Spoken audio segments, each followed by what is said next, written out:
All right. Good morning, good afternoon, good evening, wherever you're watching. Thanks for being here. Appreciate you for joining us today. You are watching The Pulse with Josh Green. How's it going, everybody? Let me make sure my sound is working. Let me make sure my video is working. Everything looks great. I'm an independent content creator, independent political commentator. This is pure independent journalism.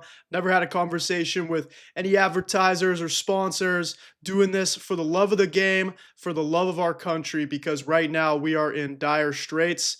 Donald Trump is speaking in the White House as we speak, and I'm about to bring that to you live so we can talk about everything he's about to say. Is he going to talk about invading Greenland? Most likely. Is he going to talk about his tariffs? Absolutely. The stock market today is currently in a total state of free fall. It's an unpredictable market because we have an unpredictable president. Our president acts like a chaos agent. He has no regard for what's really happening in this country, and he's not even the biggest of our concerns. Trump, at this point, is purely the puppet, and everybody around him is calling the shots. That's why you see people like Stephen Miller spend so much time on TV talking about how bad we need Greenland. That's why you see J.D. Vance posturing himself for the 2028 presidential election, which they think they can just win automatically. They think they're the ones that control power in this country. I'm going to wait for a few more people to trickle in, and then we'll bring Trump live from the White House as he makes an announcement. This is the 1 year anniversary of his second term. We know that in the past year, it's been an absolute nightmare for our country. And folks, take a moment here to acknowledge what a crazy couple of weeks it's been in 2026. You've got invasion of Venezuela, kidnapping Maduro and his wife, flying them to the US. They're currently being held hostage in New York. You've got tariffs on every European nation now that doesn't allow the United States to purchase or invade Greenland. You've got a complete violation of the Epstein Transparency Act taking place, a law that was signed by Donald Trump, passed nearly unanimously by all the Republicans in Congress. My understanding is that they passed this knowing they could stall long enough to make sure they had a plan to permanently prevent the release of the files, and that's exactly what we're seeing. The Trump fake Department of Justice right now is doing everything they can to stop the release of the files. They're filing motions saying no court has the authority whatsoever to force us to release the files. So it's going to create a further delay, and there's going to be appeals, and it's going to have to probably go all the way up to the Supreme Court because they're going to have the Supreme Court decide, most likely, we'll see how this goes, where the files have to be released, when, and who has the authority to release them. And we know the Supreme Court is stacked with Trump loyalists. So without further ado, I want to bring to you the live feed of Donald Trump so everybody can see. There he is. Dear leader, our dear leader, Mr. President. He looks so beautiful today. All right, make sure we're recording and make sure that everybody is here. Welcome to The Pulse. Donald Trump is at the White House right now, celebrating the 1 year anniversary of his second term, which has been a disaster. But he's also got some news for us about Greenland and tariffs and other extremist ideas that he wants to destroy our country with. So let's take a listen to what the dear Führer has to say. It's a lot of people. I think it's like a record. Wow, a lot of people. These are accomplishments. We have a lot of accomplishments. And as you know, this is the anniversary, first anniversary, January 20th. And it's been an amazing period of time. We have a book that I'm not going to read to you, but these are the accomplishments of what. Time out. Let me give you a better feed real quick.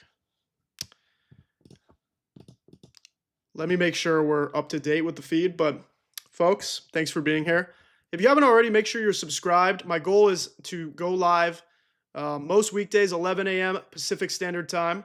I think starting with like Tuesday, Wednesday, Thursday would be ideal, especially because a lot of the press conferences, a lot of the breaking news happens in the middle of the week, even though with this administration, it seems to happen around the clock. Let me get a different feed. I want to get like something that's just crisp. Yeah, here we go. Here we go. Thanks for your patience. Thanks for being here, everybody. Yeah,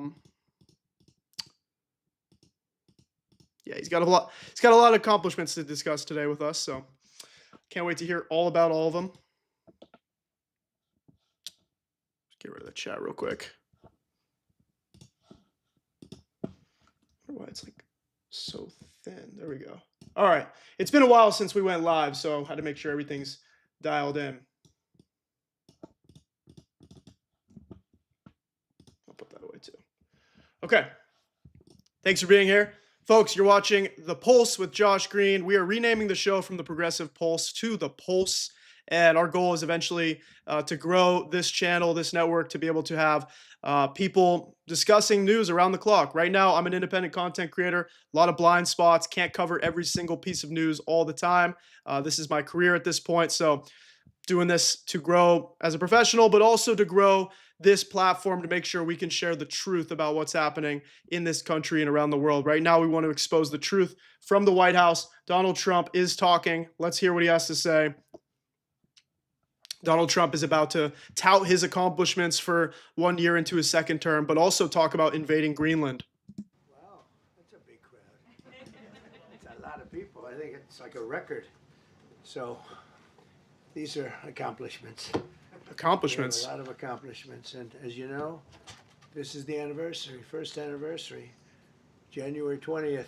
And it's been an amazing period of time. We have a book that I'm not going to read to you, but these are the accomplishments of what we've produced. This motherfucker literally has to hold up a book that says accomplishments and needs to gaslight us on a near daily basis about how much they're accomplishing. A real administration that was actually delivering results for the American people would not need to constantly remind you how much they're accomplishing. Think about that. Did President Barack Obama spend every single day of his presidency talk about all the things that he's done for you? Or was he just more busy working? Okay. Whether you loved Obama or you were kind of lukewarm about Obama, I know right now there's, a lot of difference of opinion, but he never did this nonsense. He was just getting to work. All page after page after page, individual things. I could stand here and read it for a week and we wouldn't be finished. But we've done more than any other administration has done by far in terms of military, in terms of ending wars, in terms of completing wars. Nobody's really seen very much like it. I think it's appropriate that because Minnesota is so much in the fray, and I say to my people all the time, and they're so busy doing other things, they don't say it like they should. They're apprehending murderers and drug dealers and a lot of bad people, and these are just some of the more recent ones that we have, and I can show you some of the people. This is like a cognitive test for him where he needs pictures to help communicate. So he's using pictures now. Look, there's a picture of a scary drug trafficker. Are we going to see pictures of the sex traffickers that Donald Trump and his friends knew and worked with, including himself? Donald Trump belonged to one of the most notorious sex trafficking rings in American history, really in world history. It's known as the Epstein sex trafficking ring. Are we going to get pictures of that, or are we going to just look at Somali Americans from Minnesota because some twerp, Nick Shirley, went around with meta glasses and a GoPro and said, "Let me see the kids," at a time when nobody wants anybody near children if you're a Republican? Vicious, many of them murderers. These are all out of Minnesota, just Minnesota. I say, why don't you talk about that I thought we were going to talk about your accomplishments. more?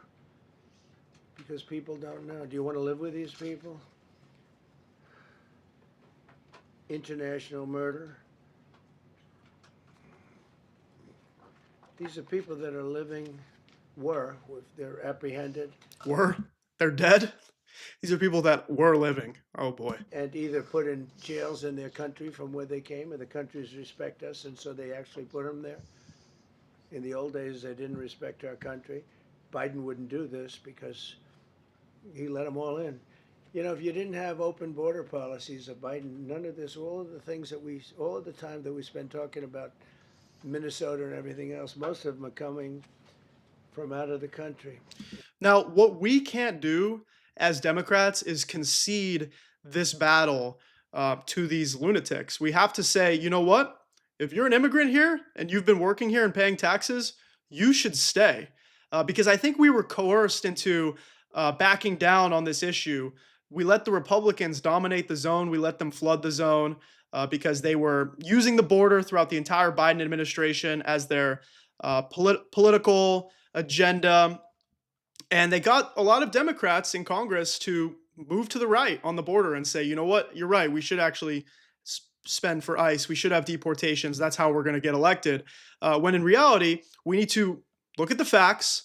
The facts are immigrants commit way less crime than these psychotic white Christian nationalists who are bombing abortion clinics, who are shooting up schools, who are murdering minorities because they don't want them in their country. It's coming from the violent rhetoric from this administration. And immigrants are contributing to our economy. They're working jobs, they're paying taxes, and they're not even getting anything from taxes. They're not even reaping the benefits of their taxes. People are like, oh, well, they're getting free health care. They're American citizens aren't even getting free health care. What are you saying? So I think the next Democratic candidate, the next Democratic administration should say, you know what? If you've been here for several years working, paying taxes, we don't care how you came here, you're going to have an opportunity to stay. And moving forward, there's going to be a clear, concise way to apply for citizenship. They're going to do what was in the bipartisan border bill. They're going to hire a ton of new border agents, a ton of new asylum professionals to make sure that people can get here in an expedited manner. It's just these white lunatics like Nick Fuentes and JD Vance who are afraid of immigrants coming from other countries and taking white jobs because they think, oh, the competition isn't fair. We need to make sure it's just Americans competing for the jobs. Well, you want a free market and you want free enterprise and competition, then why are you afraid to compete with that student from India or that student from China or from Africa or from wherever they're from? You need to rig the rules of the game to make sure it's just white people competing for these jobs. Even though your wife is Indian, JD Vance, and you're a total racist schmuck. Let's listen to this. And it's been caused by a previous administration. Look at this, one after one. Boy, these are rough characters. What are we talking about here? These are all criminal, illegal aliens that, in many cases, they're murderers, they're drug lords, drug dealers. They're the mentally insane. There's some of them who are brutal killers. They're mentally insane. They're killers, but they're insane. These are just in Minnesota. California, it's worse. In other states, it's worse. No, Minnesota, the crime is incredible. The financial crimes are incredible. And the problem is because of the agitators and insurrectionists, whatever you want, troublemakers, but they're paid agitators and insurrectionists. Folks, am I a paid agitator? Am I a paid insurrectionist? Right now, I'm probably losing money doing this. I could be out working a normal job, but I'm doing this because he's labeling everybody who disagrees with his administration as a paid agitator, an insurrectionist. That's why he wants to use the Insurrection Act. That's why he's tweeting about it. That's why members of his regime are talking about it. Stephen Miller, Kristi Noem, they're saying, use the Insurrection Act. These are leftist terrorists that are walking our streets. We need to lock them up. The difference between us and MAGA is that as much as I hate MAGA, hate them, I think they're disgusting, vile creatures. I think they're supporting Epstein and the entire cover-up, and that's out of line. I don't want anything to do with that. I don't want to live near them. I don't want to talk to them. I don't want to do podcasts with them. I still want them to have health care. I still want them to have access to a good job. I still want them to have an education. What they want is for me to be shot. They want us to be killed. And that's why it's so important what we're doing right now with independent media, because nobody's going to tell us to stop telling the truth right now. So thanks for being here. Let's watch more. I'll try to let him speak more, but it's just infuriating. Nobody talks about the fact that $19 billion at a minimum is missing in Minnesota, given to a large degree by Somalians. They've taken it. Somalians, can you imagine? and they don't do it. A lot of very low IQ people, they don't do it. Other people work it out, and they get them money. Yeah, a white lady did it. He's talking about the fraud in Minnesota that was done by a white woman, an American citizen. She was the ringleader for this fraud that was actually prosecuted by the Biden administration before all of this. So when these MAGA freaks say, oh, well, how come nobody's paying attention to the fraud in Minnesota? No, they did. They did. They actually prosecuted this woman who had an entire fraud scheme taking place, and she was white. She was from America. Okay. And by the way, most of these Somalians that he's talking about are American citizens. These are Somali Americans. They've been living here for decades. And they go out and buy Mercedes Benzes, and they come from here. They have no money. They never had money. They never had a life. They never had a government. They never had a country, because there's basically no country. Somalia is not even a country. They don't have anything that resembles a country. And if it is a country, it's considered just about the worst in the world. They come here and they become rich, and they don't have a job. I was told that. In many ways, right now, he's making our country one of the worst in the world. The American dream is dead under Trump. He promised to make life affordable. The opposite has happened. And nobody believed that in the first place. People who claim they voted for him because they wanted eggs to be cheaper, or groceries or whatever, they just voted for him because they're Nazis and they wanted this white supremacist back in office. That's why. Any Proud Boy or J6er who tells you, oh, well, we voted for Trump because he wants to bring inflation down. No, you voted for him because you're a Nazi and you wanted a bunch of Nazis running the government. You literally are fine with theocratic fascism, and you're not even hiding it anymore. That Ilhan Omar is worth $30 million. She never had a job.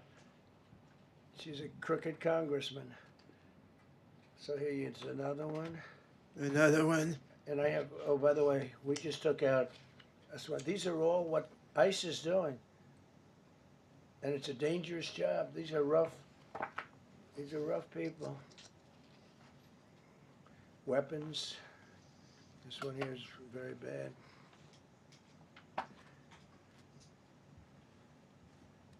I'm going through this because I think we have plenty of time. I'm going to please. I'm going through this because I think we have plenty of time. It's like, dude, we all have jobs. We have a life to live. Get on with it. Come on. We're paying taxes right now for you to go through pictures. It's a beautiful place in Switzerland where we'll be. I'm sure I'm very happily awaited for. In Switzerland, they don't know about this.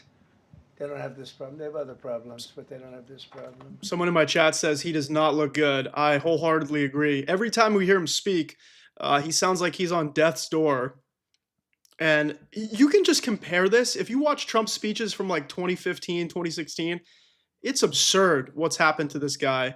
And it's not just aging. Obviously, he's an old man. He's getting older, but he is not a healthy person. He's not a healthy person. He doesn't stick to a good diet. He surely doesn't exercise. He claims he golfs, but that's 99% driving and golf cart. And then have you seen him swing a golf club these days? He's like tapping it and he's like swinging his arms like an absolute fool. Look, killed somebody. And these are rough people. These are not, this was all allowed into our country through open borders. The dumbest policies, you know, men and women's sports is dumb. But to me, having an open border for the world to come in, drug dealers and prisoners, Venezuela, as an example, opened their prisons into the United States. That's why, one of the reasons I felt so strongly against Venezuela. Now, I'm loving Venezuela. They've been working with us so well. It's been so nice. And an unbelievably nice woman also did a very incredible thing, as you know, a few days ago. We're talking to her, and maybe we can get her involved in some way. I'd love to be able to do that. Maria, maybe we can do that. But we're dealing with the people and the president and all of the people in Venezuela. And we've been. Remember that time we bombed Venezuela, killed a bunch of civilians, kidnapped their president, and then said that's that and everything's going to be good? We'll see. We'll see how that goes. My guess would be we're going to be involved in Venezuela for years to come now. and there's currently a power vacuum, and people of Venezuela are very upset. I know a lot of people don't like Maduro, but even here in the United States, if somebody bombed our country and kidnapped Trump, I think most of us would be fine with the kidnapping Trump part. But they bombed Venezuela. They killed people. Okay? Things could get ugly, and they could get ugly fast, especially with this regime. They don't know what they're doing. Doing great. The oil companies are getting ready to make massive investments there. They have more oil than even Saudi Arabia. There you go. These are real. These are rough one. This is all Minnesota, every one of them. This is one state out of many. And these people are, let's see, yeah, these are all so far people that came from outside of the country. That photo, can we look at that? That was like so intentionally underexposed to make this person just look completely black. These are all so far. Look at this. Look at that.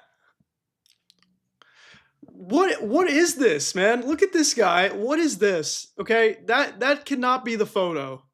That cannot be the photo. You were just like editing these photos to make people just look like absolute blackness. Like you were just trying to exploit their blackness. You're like, look at these scary brown and black criminals in Minnesota. We have to use the Insurrection Act. People that came from outside of the country, they were allowed in by Sleepy Joe Biden, Crooked Joe Biden. Slippy Joe. Like you can call him whatever you like. They're both right. He's sleepy and he's crooked. He was the worst president we've ever had. And we've had some bad ones too. I can tell you, all you have to do is look at trade. You're not getting bored with this, right? I hope you don't. You're not getting bored with These this. are people that you have to see. Strong arm rape, aggravated assault with a weapon, and many other crimes.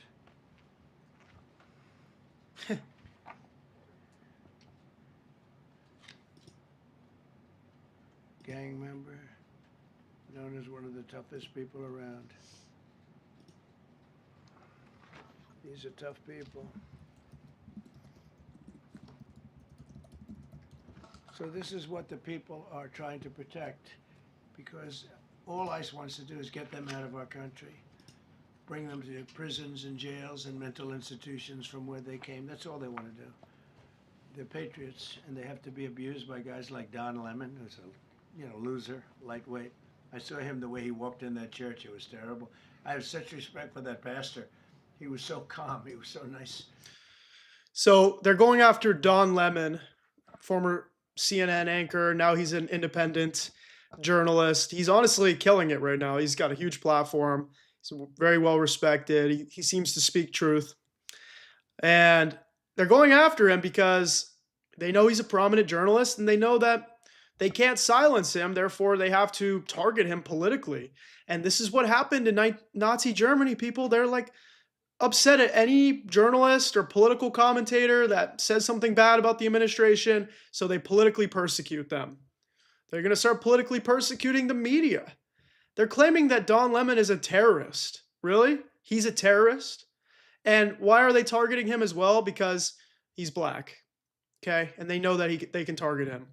And they know he's from CNN, so they know that people have that reputation. They can target Don Lemon. He was just accosted. What they did in that church was horrible yesterday. Look at it. 24 convictions. 24 times convicted.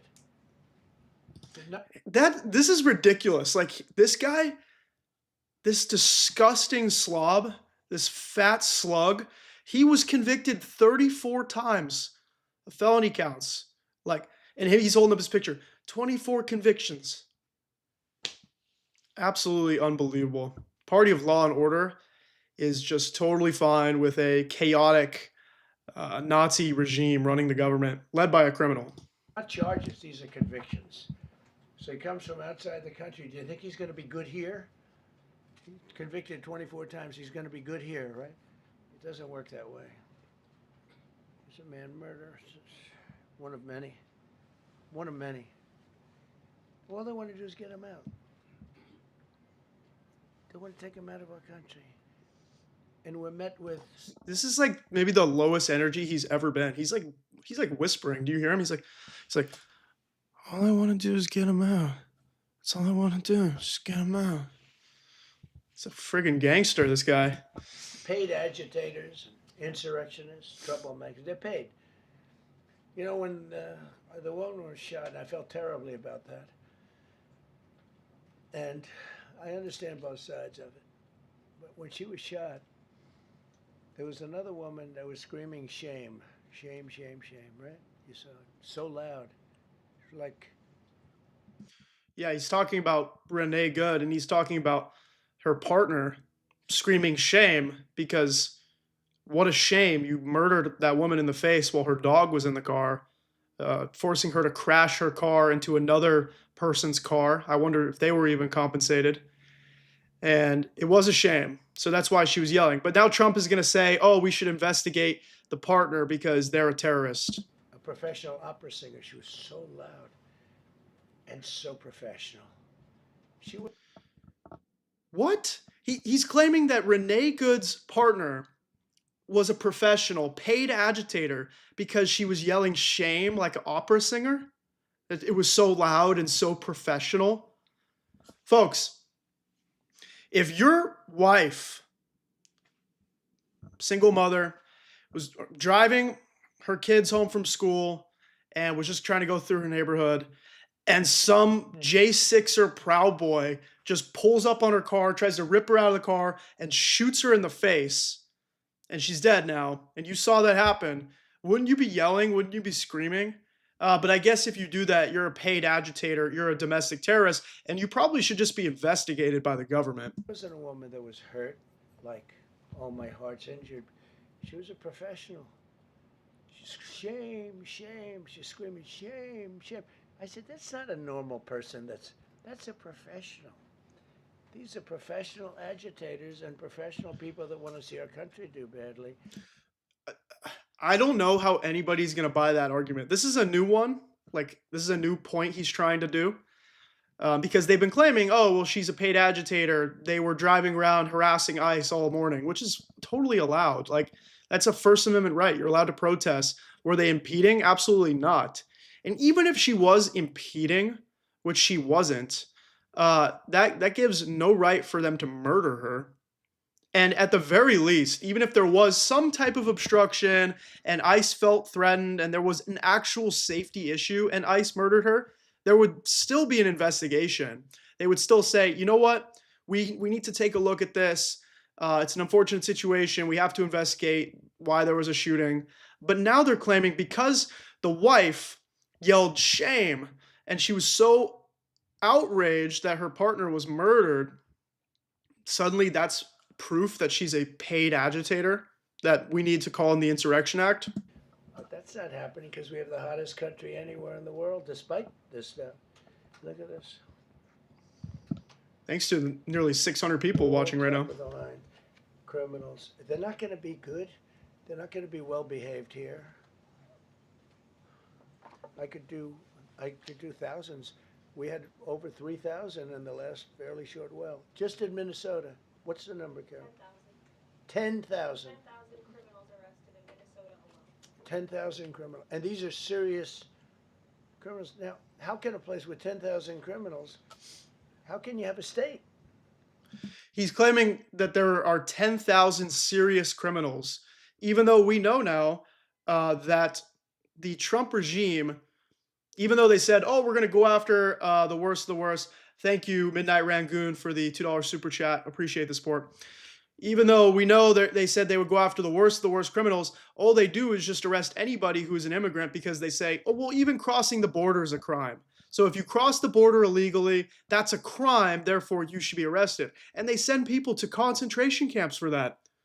Alligator Alcatraz was a concentration camp. Notice how that failed, by the way. The administration could not get that done. Sending migrants to the CCOP prison in El Salvador when they have no relation to the country of El Salvador whatsoever is absurd. It's absurd. And these people, the only crime they committed, according to these lunatics, is they crossed the border, which is a civil offense. And yet they're fighting us. I like that guy. Keeps nodding to me. You agree with me, I guess. I like him. I don't know who he is, but I like him. He keeps nodding. He says, "You're right." He's obviously a little on the right side, maybe. Look, Still showing pictures, huh? these are rough ones. So this, we just took this off a stack. We have many stacks like this. Like, I could go 30 times what I'm showing you now. I think we're good. Talk about how instead of giving us healthcare or housing or education, you now want to use all of our tax dollars for Greenland. Are we going to get into that part? Relations with Hezbollah, that's nice. Why do we allow them in our country? I'm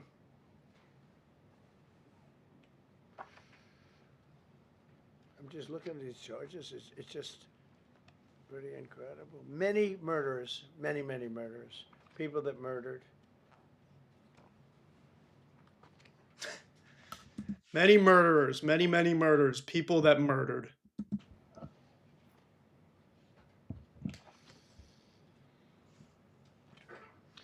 So what ICE does, and Border Patrol is incredible, too. I mean, Paul Perez and that group is incredible.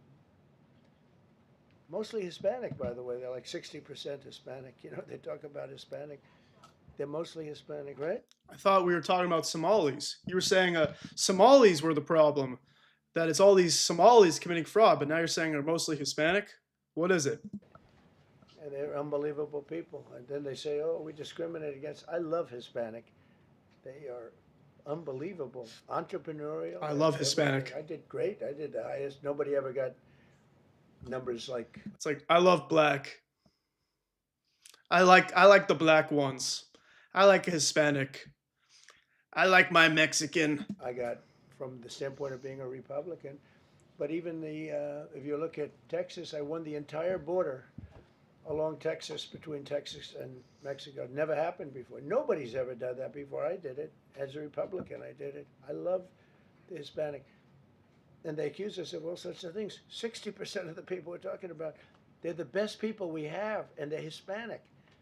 The Border Patrol is largely Hispanic. ICE is largely Hispanic. They're unbelievable people. I don't know how they can take the abuse. They're taking rough. That's always the saddest thing, too, when you see like a Latino ICE officer. It's like, dog, the money can't be that good. Come on. And it's people who were honestly from a place of privilege that come to this country legally, and then they demonize other immigrants. They say, oh, well, we came here legally and you're cutting the line by trying to jump the border, therefore you should be arrested. It's like, the immigration process is so broken in this country. There are people who have been fighting for decades, like literally like 30 years, to do it legally and to do it the right way. And you say you want people to do it the right way, then why are you ambushing people and just ganging up on people who are showing up to their asylum hearings? You got people showing up to court to finalize their paperwork, and they get abducted, booted out of this country, even though they were probably just working a job, paying taxes, and now that small business is screwed. They got to find somebody new. Meanwhile, tariffs are ruining the economy. It's just a disaster. He's trying to literally tank the country. I bet, honestly, they would prefer the country to be really fragile and crippled economically, socially, so that they can just cling to power through, emergency circumstances. They're taking rough people like this, like all of them. We have 10,000 at least. I could have done 10,000 of them. You're lucky I only did like 100. And this isn't even the worst of the group. They have murderers. They have some people we can't use their picture for legal reasons, but they're up for murder in their own country. What do you mean you can't use their picture for legal reasons? You just showed a bunch of pictures of people that I guarantee you might not even be related to this at all. You might have just handpicked a bunch of pictures of Somali people, Mexican people, and just threw random captions on them. We don't even know for sure if these are criminals. Like, you're just showing us a picture book. And we jeopardize their case. When we send them back, and we coordinate with other countries. A tremendous amount of work. All allowed in here by an open border policy of the worst president in the history of our country. A man that didn't win the election, by the way, got It's a rigged election. Everybody knows that now. And by the way, numbers are coming out that show it even more plainly. We caught them. We caught them. So I just want you to know that it's a terrible thing. Here's the book on accomplishments, and this is something. Ooh, I'm glad my finger wasn't in that sucker. That could have done some damage, but you know what? I wouldn't have shown the pain. I would have gone back. What, did you hear that? If that got his finger, he's talking about the clipper with the accomplishment coloring book that he has. His entire hand would have been gushing with blood because his skin right now is so paper thin because of his health condition. He has chronic vein insufficiency. And so if that actually got his hand, he's joking right now, but he knows like his hand would have been covered in blood and we probably would have had to shut this press conference down. That was nasty. But I would not have shown the pain. I would have acted like nothing happened as my finger fell off. That was a nasty. I think somebody did that. I think it was him. It was my man. How were you? You didn't do it. I know you did. I know you didn't. So, but here's the book. These are all. He's just having fun at this point. You know what I really think is what happened? He was like a runaway criminal. He knew that he was going to go to jail. He knew that the only way he could stay out of prison for the 34 felony counts, for trying to overthrow the government, for committing sexual assault against E. Jean Carroll. The only way he knew he wasn't going to go bankrupt from all the payments he had, the only way he knew he wasn't going to go to jail was if he miraculously won the presidency again. He was like running from the law, trying to become president again, to give himself immunity, to pardon himself and other people. And now that he's president, he's kind of just in the twilight of his life. And I think he's just doing the hateful things that he wants to against his enemies and stuff. But he's really just like role playing at this point. He's like cosplaying the president and he's just having a fun time. But I think it's really his handlers around him that are the true danger to this country because there will be a world after Trump. This guy's going to die. I wouldn't be surprised if he died this decade through natural causes or whatever.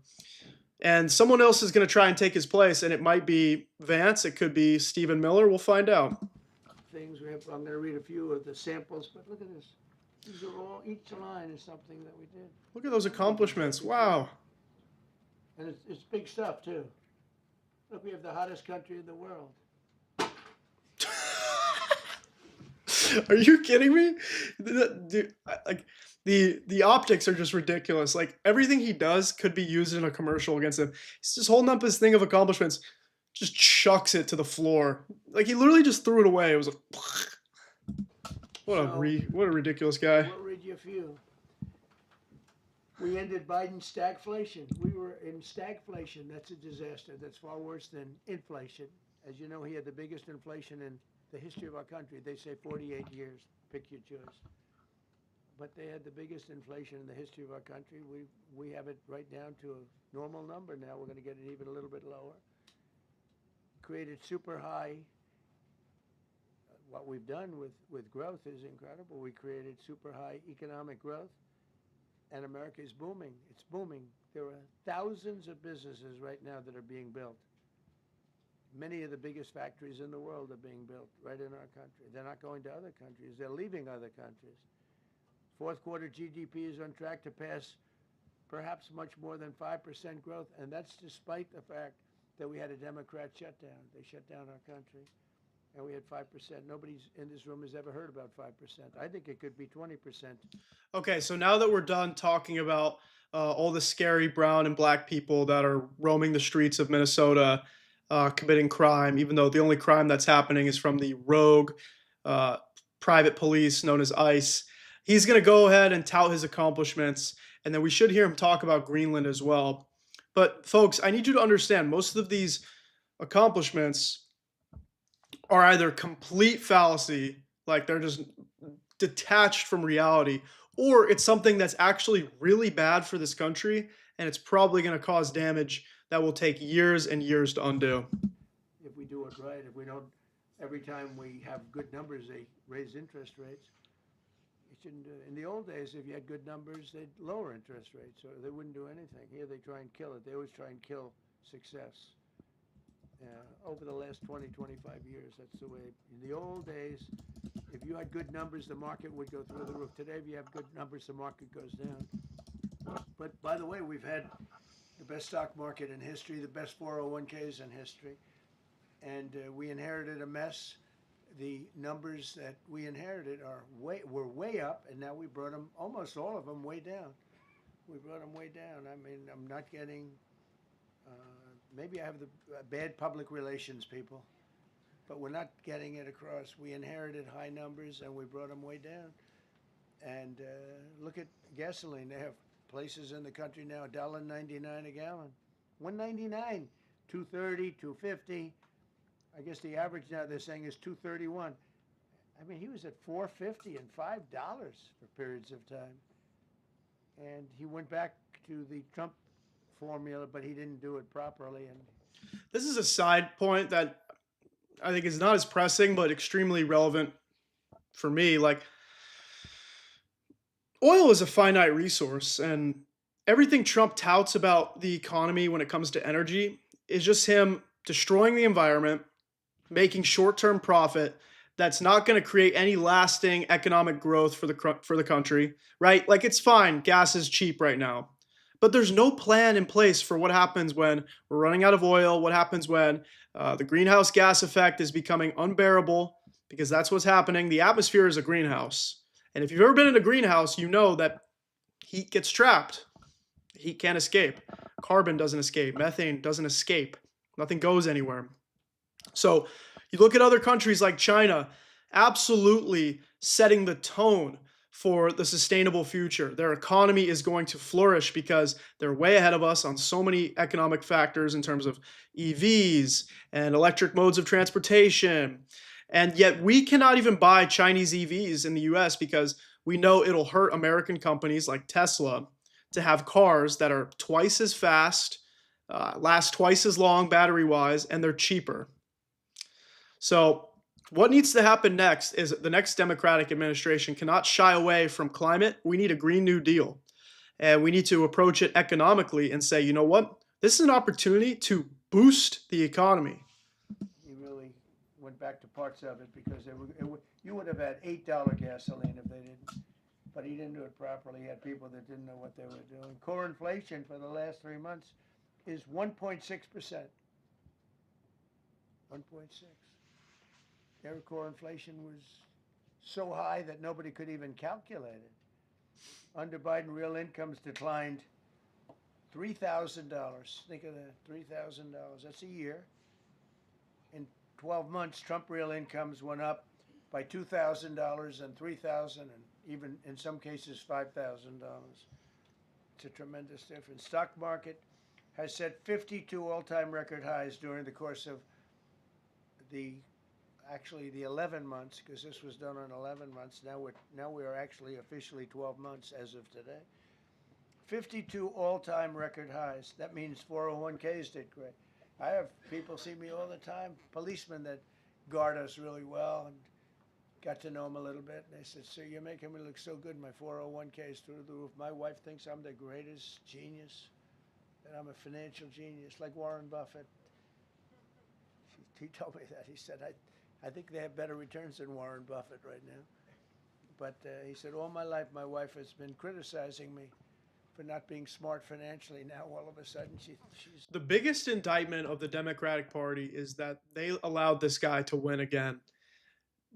You let Donald Trump beat you. All he needed to do was have some basic economic rhetoric, and he was able to trick so many people into thinking he was actually going to deliver on the economy. The Democrats need to look at somebody like Mamdani, how he won overwhelmingly, and look at the fact that he actually campaigned on an economic agenda, but he's actually delivering on that economic agenda as well. She loves me more, but we added $9 trillion in value to retirement accounts, saving many people. I mean, they were going out of business. Think of it. We added $9 trillion of value to retirement accounts, savings accounts, and 401ks. That's during the course of 12 months. And I think it's probably 11 months because I don't think they have it for the 12. They have it for the 11. Added $9 trillion of value. Lifted more than Like, remember that time there was a Hyundai plant? Did I say that right? Hyundai? I have one too. In Georgia. And it got absolutely raided by ICE. And South Korea is now like, we don't want to do business in your country anymore because you like arrested all of our employees. And even though they've been released now, what an absolutely traumatizing situation. Oh, great. I just got a breaking news notification that the Department of Justice is now going to subpoena Minnesota Governor Tim Walz in a immigration obstruction probe because they're going to claim Tim Walz is a domestic terrorist trying to harbor immigrants in Minnesota. We'll get to that later. 1.2 million Americans off food stamps in 1 year. They would have had another 1.2 million. We would have had, welfare would have gone up. And instead of investing $18 trillion in our country, now it's probably more than that, but 18 trillion and having thousands of plants being built all over the country, you would have had thousands of plants closing all over the country. And you would have had disinvestment. Yeah, I was just talking about that. The Hyundai plant in Georgia, we'll see if it actually even works out. That's hundreds of billions of dollars of value that because of ICE we don't get. And we're already paying for ICE. So what are we, the American people, actually getting out of this? Specifically blue states too. Like California, for example, we're sending so much money to the federal government, keeping lights on for red states. What are we getting out of this equation? We don't get anything. We're just getting ICE coming into our communities, disrupting our economy, committing human rights abuses left and right. What are we getting out of this? What is our social contract here? We should be getting housing, healthcare, education, childcare, infrastructure. Instead, what are we getting? ICE, war, regime change, Epstein files cover up. This has been a disaster in every regard. And even people who supported this guy on the economy are very closeted now about their support of him. It's an embarrassing thing to say you support this monster. And you would have had welfare going way up. You know, if you look at SNAP, take a look at SNAP, what happened with that? Was it $7 billion? And it came out to over $51 billion. Nobody has ever seen anything like it. The past administration, they had no clue. Or they were really bad, but they basically had no clue. But they did have a concept. I mean, they're still trying to sell the idea of men playing in women's sports. You saw that in the Supreme Court. I mean, some of those justices were fighting for them, too. They were fighting for them. But you saw that just the other day in the Supreme Court. Men playing in women's sports doesn't work. Secured a record-breaking $18 trillion in commitments for new investments. Apple, NVIDIA, SoftBank, Oracle, TSMC, Johnson & Johnson, Eli Lilly and Company, Micron, AstraZeneca, General Motors, Hyundai, Ford, Honda, GE Aerospace. Someone said, how long are they going to let him talk? Until it's his snack time. He's got snack time coming up, and then he has arts and crafts coming up. They're going to bring him back into the cafeteria, and they'll give him some crayons and probably some applesauce or something and let him play with that. Many, many others. I left a Ford plant a week ago in Michigan that they were going to close 2 years ago, and now they just announced that they're going 24 hours around the clock making cars. Terrorists did it. I don't know what the Supreme Court's going to do. I think to me it reads so plainly. Couldn't be plainer. You're allowed to do a license. Tariff is probably less severe than what a license could be. But think of it. You're allowed to do a license, and then they have a clause at the end, something to the effect, or what is necessary, something to that effect.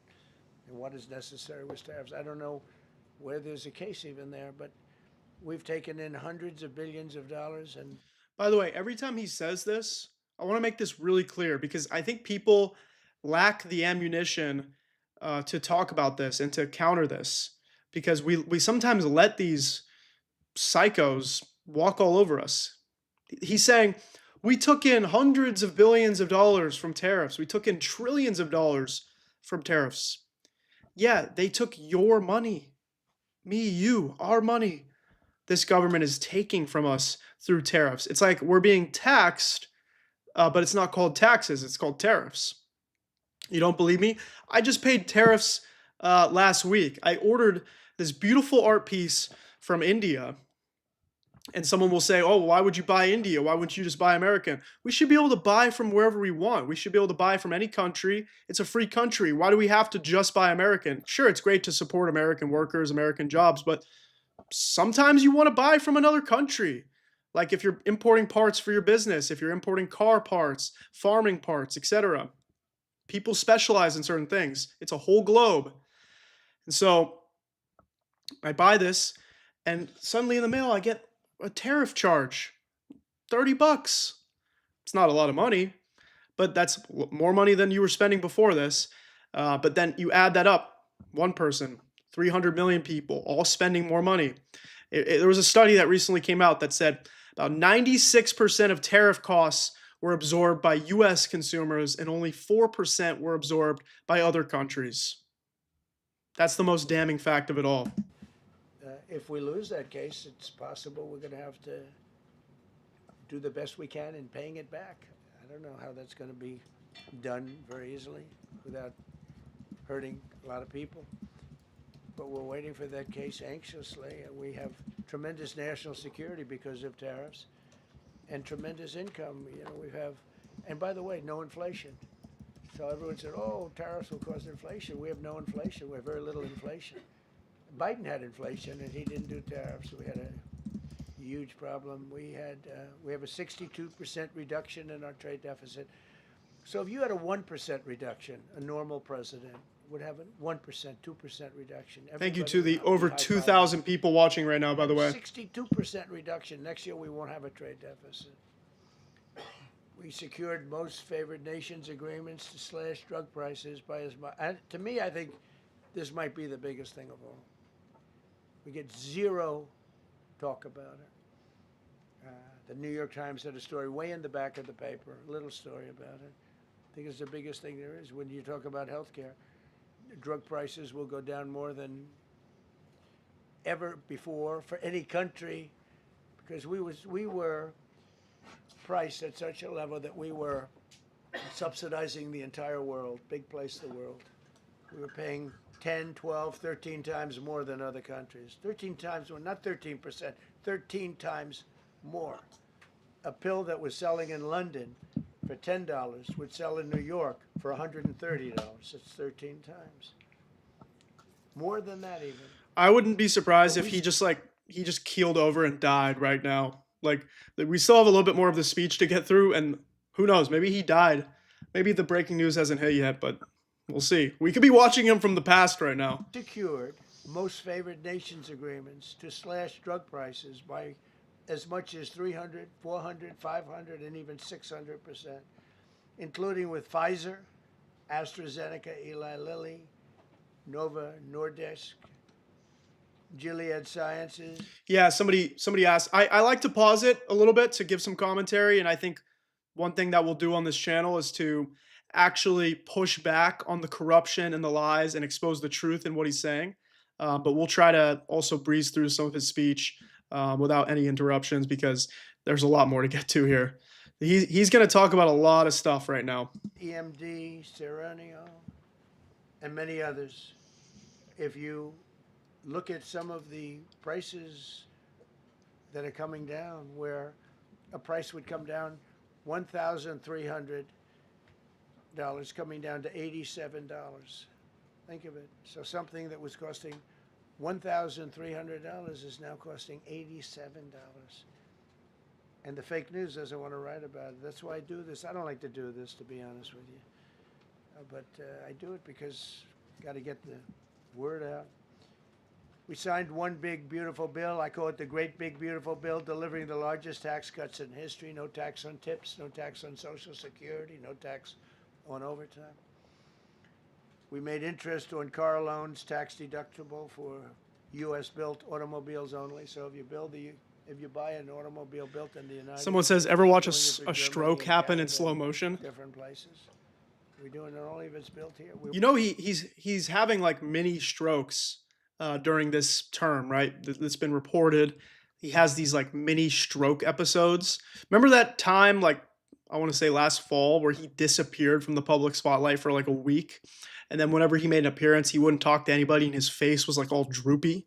He had like a stroke episode, and they covered it up. We want them to be built here.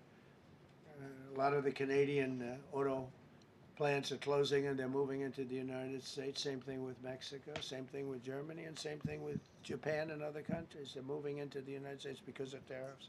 Because they don't want to pay the tariffs. It's too much. They can't pay the tariffs. So they're coming here. Nothing different than Later, he is going to talk about Greenland. So if you're watching, please continue because he's about to make some weird, very bizarre announcements about foreign policy as well, using your tax dollars. And he's going to talk about using your tax dollars to send Greenland residents checks, basically $100,000 checks, to convince them to join America. He's basically going to like boost their wallets, like this is America now. You have a new like Trump America fund, whatever. And that's our tax dollars. They should be paying us $100,000 not to leave. At this point, you should be convincing us to stay because you're saying, oh, we're using tariffs. And if it wasn't for tariffs, these companies would have left the country. No, you're forcing people to stay here through threats. You should be paying us to stay. This is a disaster. what other smart countries did. But it works better for us. Under my leadership, it's not done properly, but it's done properly. We have, again, more plants being built than at any time in the history of our country. Passed the largest spending cuts in American history, and that was true in my first. We had a tremendous first term also. We rebuilt our military. We had one of the best. We had the best economy in the history of our country, but we're blowing it away now. When this stuff starts opening up, you're not going to see anything like it probably ever again. We slashed the federal budget deficit by 27% in a single year. Think of that, 27. You could do it 2%, 1%, 0.5%, 27%. And that's with all of the things we have to do, all of the people we have to put on the payroll to get rid of people that are murderers. Again, when you see people in Minnesota that are murderers, these people are fighting to keep them there. And I say to Christie and to Tom Homan, the great people, they're working so hard. Look at the border. The border is now secure. First time, Biden said you couldn't do it. You need legislation. I had no legislation. I said close the border. Within 1 month, we had almost nobody coming in. Now for the last 8 months, nobody came into our country illegally. And I find that hard to believe because you'd think somebody, because it used to be millions of people just poured into our country. And the people that do that are Democrat sort of aligned. So, they're not doing me any favors. We had nobody come in. We have a very strong border. We have very few people coming up. They're not going to make the trek because they know they probably won't be coming in. So it's not as hard as you think. But I didn't have to go back. Remember they said, we need legislation to close the border. They had millions of people coming in a month. We have nobody coming. How's this going to last, right? You need legislation because what's going to happen when you actually have immigrants who are coming to the country? There's going to be backlog. There's going to be nonsense. So for him to be like, I just closed the border without legislation. Well, yeah, you do everything without legislation because you're a dictator, first of all. But second of all, you have no plan. There's no long-term solution for this issue. It's just slap lipstick on a pig, throw a Band-Aid on it, say we fixed everything, and then in 5 to 6 years, let the Democrats get blamed for whatever happens next. Coming in, and we're getting the murderers out. Murderers, people from prisons and jails. Many countries opened up their prisons and dropped them into the United States. Those are the people we're getting out. And we have a lot of heart. They said, you got to lighten up on this. We have a lot of heart for people. They came in illegally, but they're good people, and they're working now on farms, and they're working in luncheonettes and hotels and all. And we're looking to get the criminals out right now, the criminals. It's so ridiculous. First of all, do you remember when there were massive ICE raids happening in California? And then we had the No Kings protests, and it was maybe one of the biggest protests in American history, if not the biggest. And immediately following that, Trump completely walked back ICE raids at farms and hotels, at least temporarily, because it goes to show protests do something. And sometimes people say, oh, how come you're going to go protest? You think Trump's just going to resign or he's going to stop doing all the bad stuff? No, but do you think Martin Luther King Jr. thought that he was going to get the Civil Rights Act passed with one protest? It takes a campaign, it takes a movement. So it's not going to happen overnight, but we can actually corner this administration. We can put them against the wall and say, you know what? You guys are in power until we say so. And then once your term is up, considering they're not going to impeach this guy, you're probably going to jail. And the second part of that is they will start raiding farms again. They will start raiding at hotels. And they're saying, oh, we just want to get the bad criminals out. But everybody they're arresting in Minneapolis, it's like regular people. It's people that are potentially green card holders, people that are American citizens. Just yesterday, they grabbed this old Hmong man. He was like 60 plus years old, wearing no clothes. They threw him out in the snow, dragged him into a van just to find out he's a citizen. It's pathetic. And I think it's very important. I mean, every once in a while you see a store, we take somebody. He should be out because they came in illegally. So in theory, they should be. But we're focused on the murderers, the drug dealers, the mentally insane. We have a lot of mentally insane killers. I mean, you can't even talk to them. It'd be nice if you could have a little reason, but you can't even reason. These are seriously ill people. You have a couple of countries where they were loaded up. Their mental institutions and insane asylums were loaded to the gills. They couldn't get. They're empty now. But they're filling up because we're bringing them all back. We know where they came from. And every country accepts them. You know, under Biden, they wouldn't take, they had so little respect that they'd bring them there and they wouldn't take them. They said, get the hell out of here. They would be bringing a plane in to land in a country, and they'd put 5 planes on the runway so you couldn't land the plane. So they'd come back with the people that they were bringing back. They don't do that with me. They do that with me, they have problems. They don't do it. They accept them back. They're not happy about it, but they accept them back.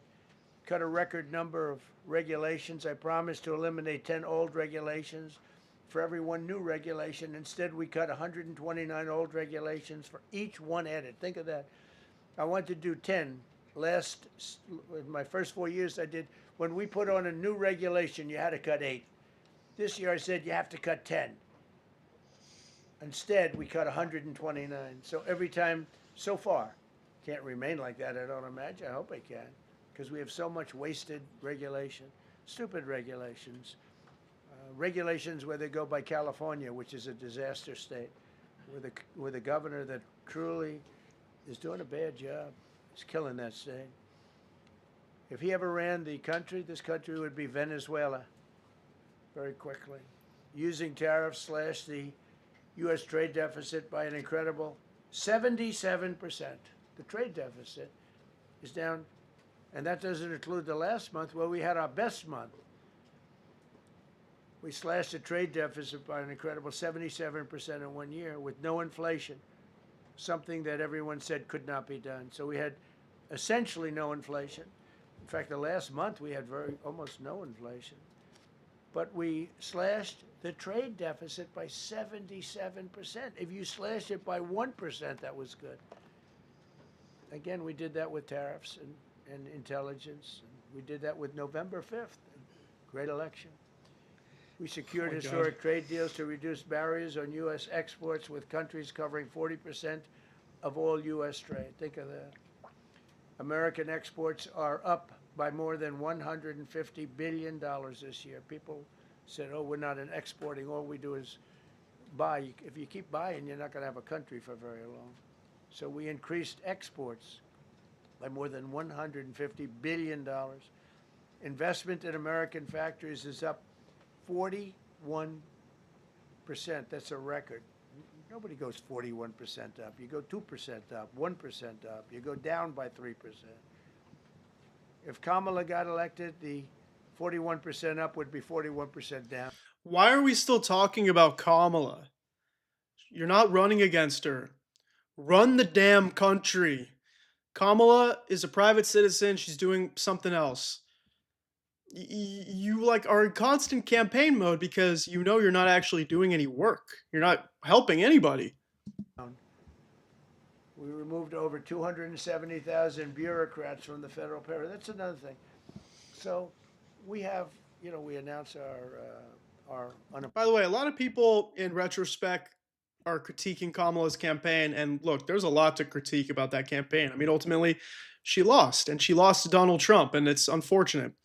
But you can't tell me the country would be better off with Trump than Kamala because she actually had a plan to help small businesses by giving $50,000 grants to help you kickstart your business. Right now, that grant from the government is a $5,000 tax cut. You can't start a small business with $5,000. So she was going to help stimulate the economy with $50,000 small business tax credit. She was going to help build 3 million new homes. Okay. These were key specific policies that, yes, they needed to campaign more on. They needed to be more specific about. But Trump never campaigned on any of this. And as a result, we're not building more housing. We're not helping small businesses. What are we doing? We're attacking small businesses with ICE.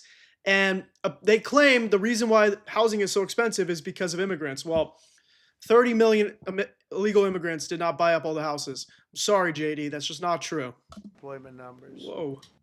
How did that happen? Call it unemployment or employment. And they were very good, but we could make them great. But we've slashed tremendous numbers of people off the federal payroll. Because ultimately, if you're on the federal payroll, I mean, we have jobs where they had 10 people for every job. So we cut. Now, if you want to see some good numbers, I'll hire 1 million people. We cut millions of people off the federal payroll. I don't like doing that, but the good news, I don't feel badly because they're getting private sector jobs and they're getting sometimes twice as much money, 3 times as much money. They're getting factory jobs. They're getting much better jobs and much higher pay. But all I have to do is say, like, what the Democrats do all the time. They hire 1 million people, and then they hire another million. They load it up, and it says, oh, they only have a 3% unemployment rate. It's a fake rate. So with us, we're proud of the fact that we cut so many because, again, I don't want to cut people. But when you cut them and they go out and get a better job, I like to cut them. And sometimes they have to be forced to do that because, it's like they want to stay where they are. They don't know. And then all of a sudden they end up, we have many cases, Caroline, where people were devastated. Somebody said NBC stopped broadcasting this because they just had enough. I mean, good for them. I'm going to show the rest. We should watch it. Definitely a good idea to stick through these things because he always says something crazy. The reality is we pay attention more to Trump than his supporters. His supporters don't even follow this stuff. They just accept everything he does and they don't really know the facts. So it's important for us to know what's happening because if we're going to win this thing this year, we have to flood the zone. We have to saturate the media with the truth. Okay? We cannot allow these guys to push us into a corner, to try and dictate the facts, to try and manipulate the narrative. They're failing right now at doing that. There's proof all across the board. They hated Trump.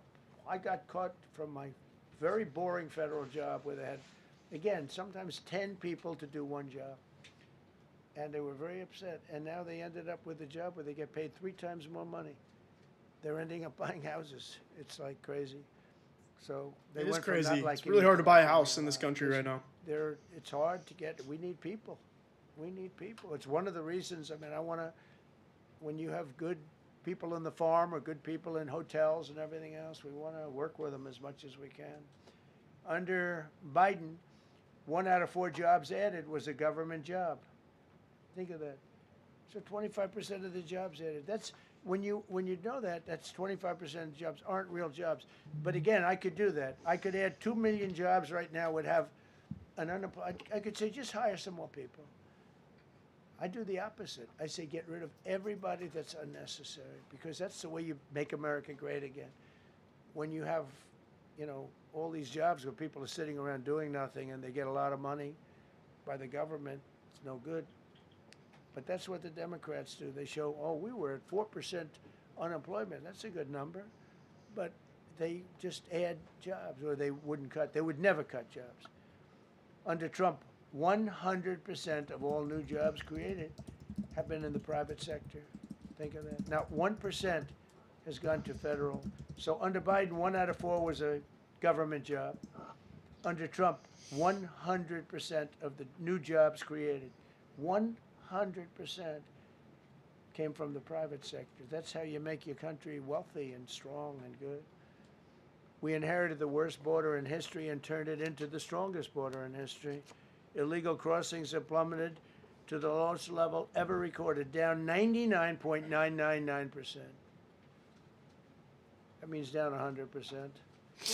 99.999. I want to find out who that one person is. For 8 months in a row, zero, and these are government numbers. It's crazy. He's been talking for like an hour, and he spent a good chunk talking about the border and how no one was crossing, and now we're talking about that again. So let's continue watching because he's supposedly making announcements about Greenland. But right now he wants to tell us about how good he's doing as president. A lot of things they have to prove. For the first time in 50 years, we are now seeing reverse migration, where because we're getting all of these illegal people out. People that came in illegally, in many cases, they're criminals in many, many cases.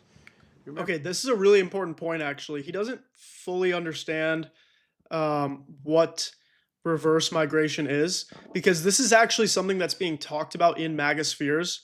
Reverse migration is the idea that not just the undocumented immigrants, but anybody who is a legal immigrant, anybody who comes from another country should get the hell out. That's what they're talking about with reverse migration. Trump is honestly a moderate when it comes to this. He's the one saying we just want to get the criminals out. We just want to get the bad ones out, the bad hombres. But it's people like Stephen Miller, Matt Walsh, the Turning Point USA cult, Erica Kirk, Candace Owens, Elon Musk. They want reverse migration. They want people who are in this country legally to leave, because if you're from India and you're taking somebody's job at a tech company, you should leave, according to them. Or if you're from China and you graduated from a top university in China and came to the US to make money, apparently you're stealing a white person's job, you should leave. They want the country to be just whites, okay?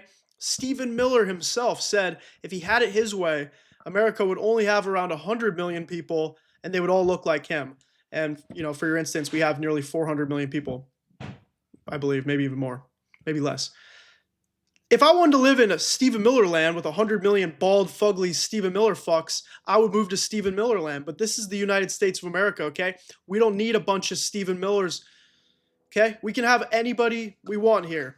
And people who are in this country legally deserve to be here. And people who came to this country and pay taxes and work should be here. Remember when they used to say that the people that come into our country as immigrants are very nice people, they're wonderful people, they don't commit crime. No, they make our criminals look like babies.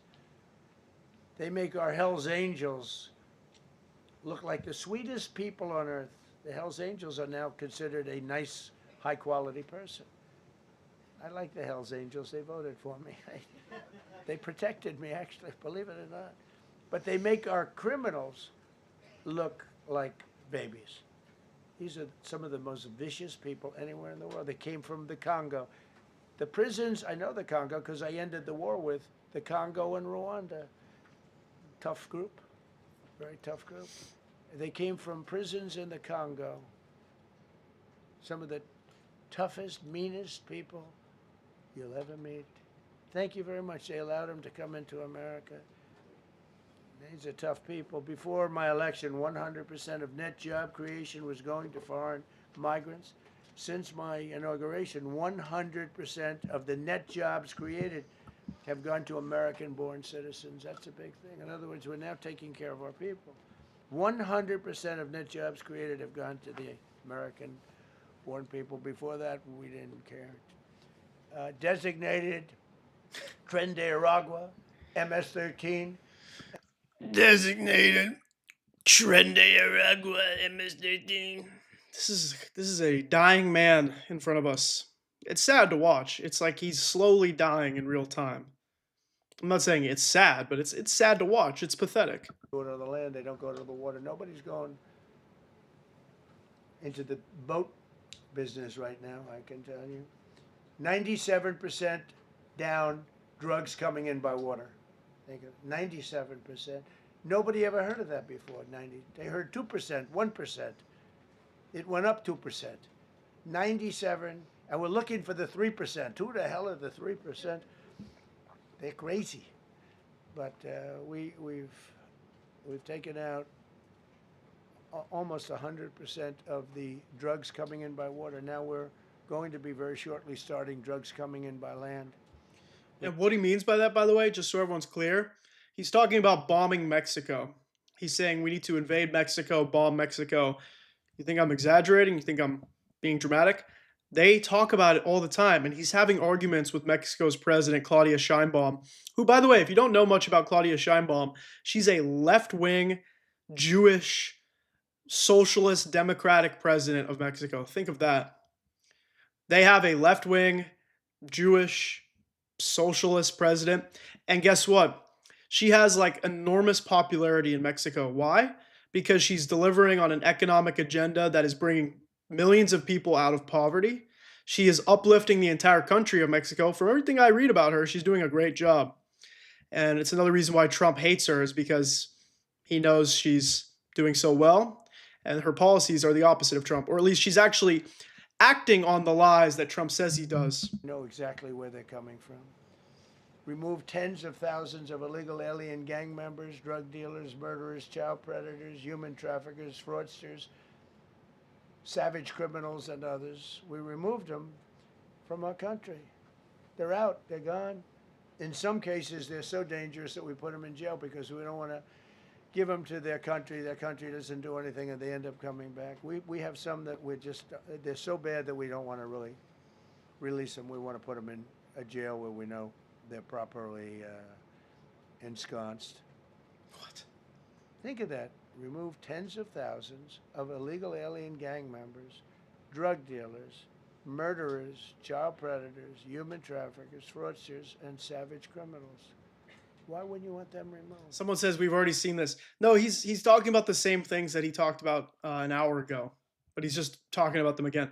It's part of the dementia that he has going on, where he doesn't fully remember where he is right now or what he's talking about, so he keeps looking down at the page and starts rehashing something that we already heard about. The reason is because these are insurrectionists that are doing this work. And, they're going to make mistakes sometimes. ICE is going to be too rough with somebody, or, they're dealing with rough people. They're going to make a mistake sometimes. It can. Was the 37-year-old Renee Nicole Good giving them a rough time when she was just trying to take her dog home? Did ICE make a mistake there when they shot her in the face? She was an American citizen. She wasn't even a illegal alien. Oh my God. Happened. We feel terribly. I felt horribly when I was told that the young woman who was had the tragedy. It's a tragedy. It's a horrible thing. Everybody would say. ICE would say the same thing. But would ICE say the same thing? Because Jonathan Ross, the man who murdered her, really the terrorist thug who murdered her. It's funny because they labeled Renee Good as a terrorist, even though they murdered her. Trump is saying ICE feels terribly about it. He called her a fucking bitch and followed her car to make sure she was dead. And then after the fact, they were desecrating her vigil and they were preventing ambulances from coming to get her. When I learned her parents and her father in particular I hope he still is, but I don't know, was a tremendous Trump fan. He was all for Trump, loved Trump. And, it's terrible. I was told that by a lot of people. They said, oh, he loves you. The only reason he feels slightly remorseful about her death is because he learned her dad was a Trump fan. He's like, oh, that poor woman. Like, her dad's a Trump fan. Maybe he's not going to be a fan of me anymore because we killed her daughter. Ooh. He was I hope he still feels that way. I don't know. It's a hard situation. But her father was a tremendous, and parents were tremendous Trump fans. It's so sad. It just happens. It's terrible. Halted all refugee admissions to the United States, including from Somalia, which is a terrible, terrible place, another dangerous place. And we also stopped the pirates because they get the same treatment as the drug boats. So when Somalia, the Somalians, you know what they're good at? That's about the only thing they're good at is they're good at pirating ships at sea, big ships. So you have a huge oil tanker with millions of gallons, millions of barrels of oil. And if it gets hit by a big weapon, the whole thing blows up. And they don't want to fight because if they do, they're told by their insurance companies, do not hand over the ship. And they're not allowed to have any guns on the ship. They're literally, you have these massive ships being taken over by a Somalian small boat with a big weapon. Because if they hit the side of the ship can blow up I mean, you talk about a blow up. Bad, we've seen some bad things happen. And the insurance companies, some of these ships cost more than $1 billion to build. And the insurance companies say, look, we'd rather give them money than take a chance on $1 billion insurance policy. But they don't have to worry about it because we hit them the same way we hit the people with the drugs in their boat. They don't know what the hell happened. But all of a sudden, Some people are talking about we're possibly going to war with NATO.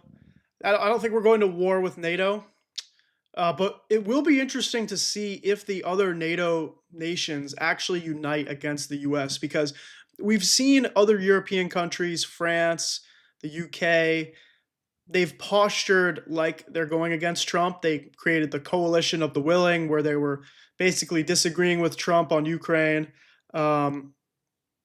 Yes, by the way, someone asked if Trump is still talking. He is. And I just want to mute him right now because I can't stand it. But Trump is potentially going to isolate the US. I mean, he already is, but he's isolating us further from the rest of NATO.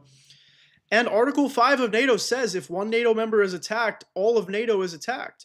And so if Trump actually invades Greenland, which is Denmark territory, technically every NATO country is supposed to turn on the US. And so if that happens, America really has no allies anymore. I'm telling you, it's not that this is pleasurable, but if I weren't elected president, this country was going to be destroyed quickly, very quickly. I think within a year, if you had Kamala or a Joe type. I mean, Joe was a disaster, but if you had Kamala, he was the replacement. The country is actually in jeopardy of being destroyed when he says oh, if I wasn't elected, the country would have been destroyed in a year. It's like we are potentially 1 year away from this country being permanently destroyed. It's already happening, and what we're seeing is going to take decades to undo. This is going to take a lot of work unless we have an administration that absolutely floods the zone and has a literal lightning type approach where we just do progressive policy every single day and we just undo everything this administration does immediately. But if we do business as usual, politics as usual, it's going to take a long time to fix this. I was up by 25 points on Joe, and they said, hey, let's get somebody else. This never happened. Well, I had so many firsts. You're leading somebody by a lot, and they say, oh, let's take him out, let's put somebody. That's like I said to Dana White the other night. I said, Dana, it's like you have a fighter, two fighters, one guy is winning by a lot. And they say, oh, let's take this guy out, let's put a new fighter in the ring with him. That's what happened to me. I was doing great with Biden. The whole campaign was. I'm just going to mute him for a second, say, hey, to the over 1,000, if you're still watching, thanks for being here. Stick around. I want to keep diving into this, and we got to talk about it all. But just a quick little reminder, my name is Josh Greene. You're watching The Pulse live on YouTube. I'm going to start going live Tuesdays, Wednesdays, Thursdays, 11 a.m. Pacific time. Usually we'll go for about an hour or 2 hours. If you want to support the channel, please consider becoming a member for $5. That's the most direct way you can support my work.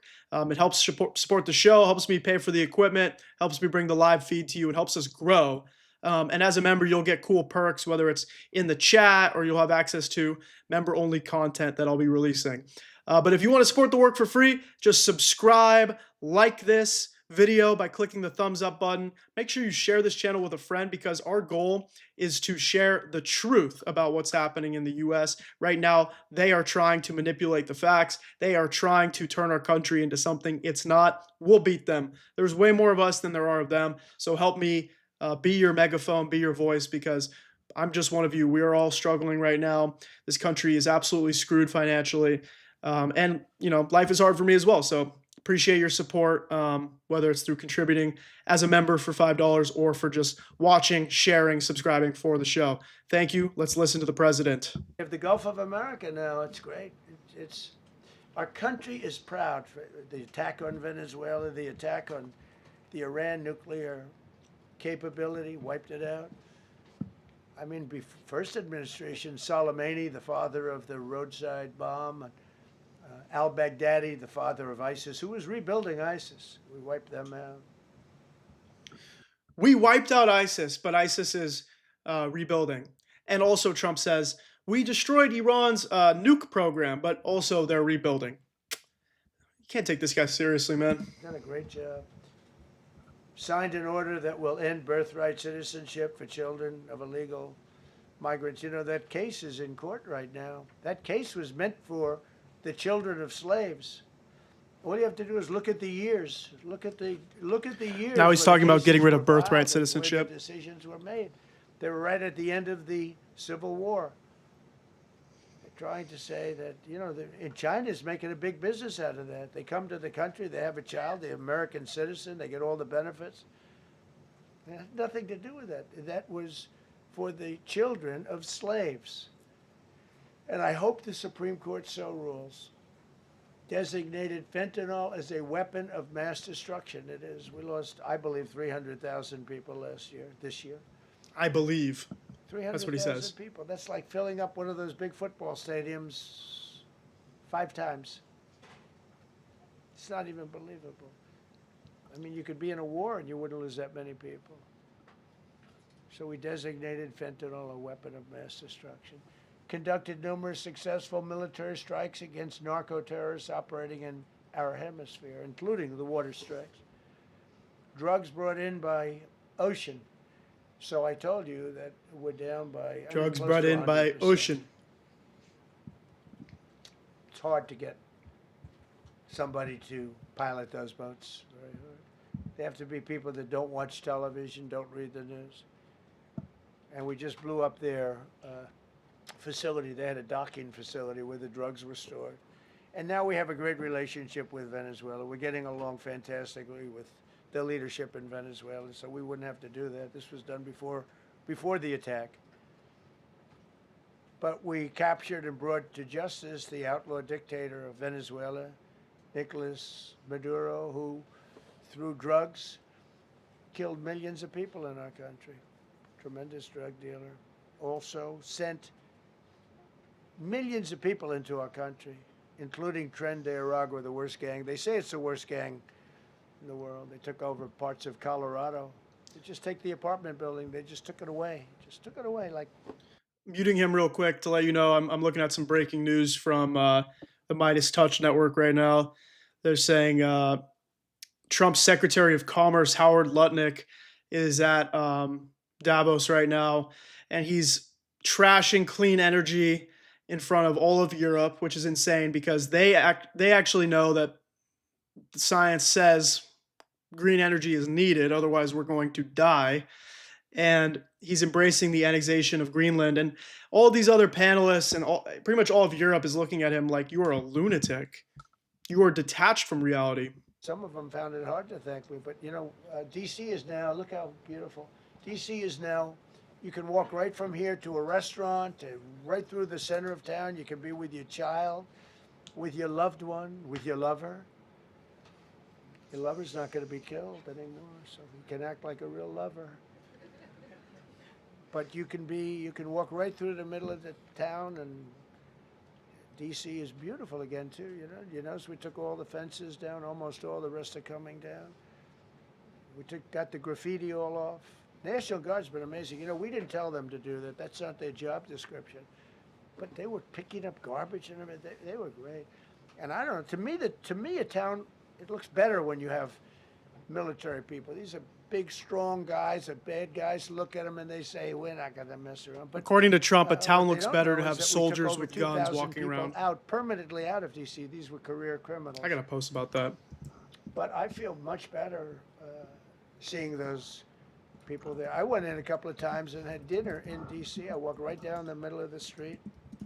I felt very safe. A year ago, I couldn't have done that. I would have been crazy to have done that.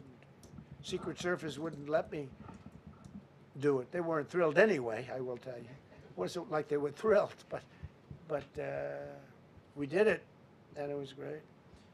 But D.C. is a great thing, and we have virtually no crime in D.C. anymore. And before we did this move, it was. I just posted about. He literally just said, "To me, a town looks better with military walking around."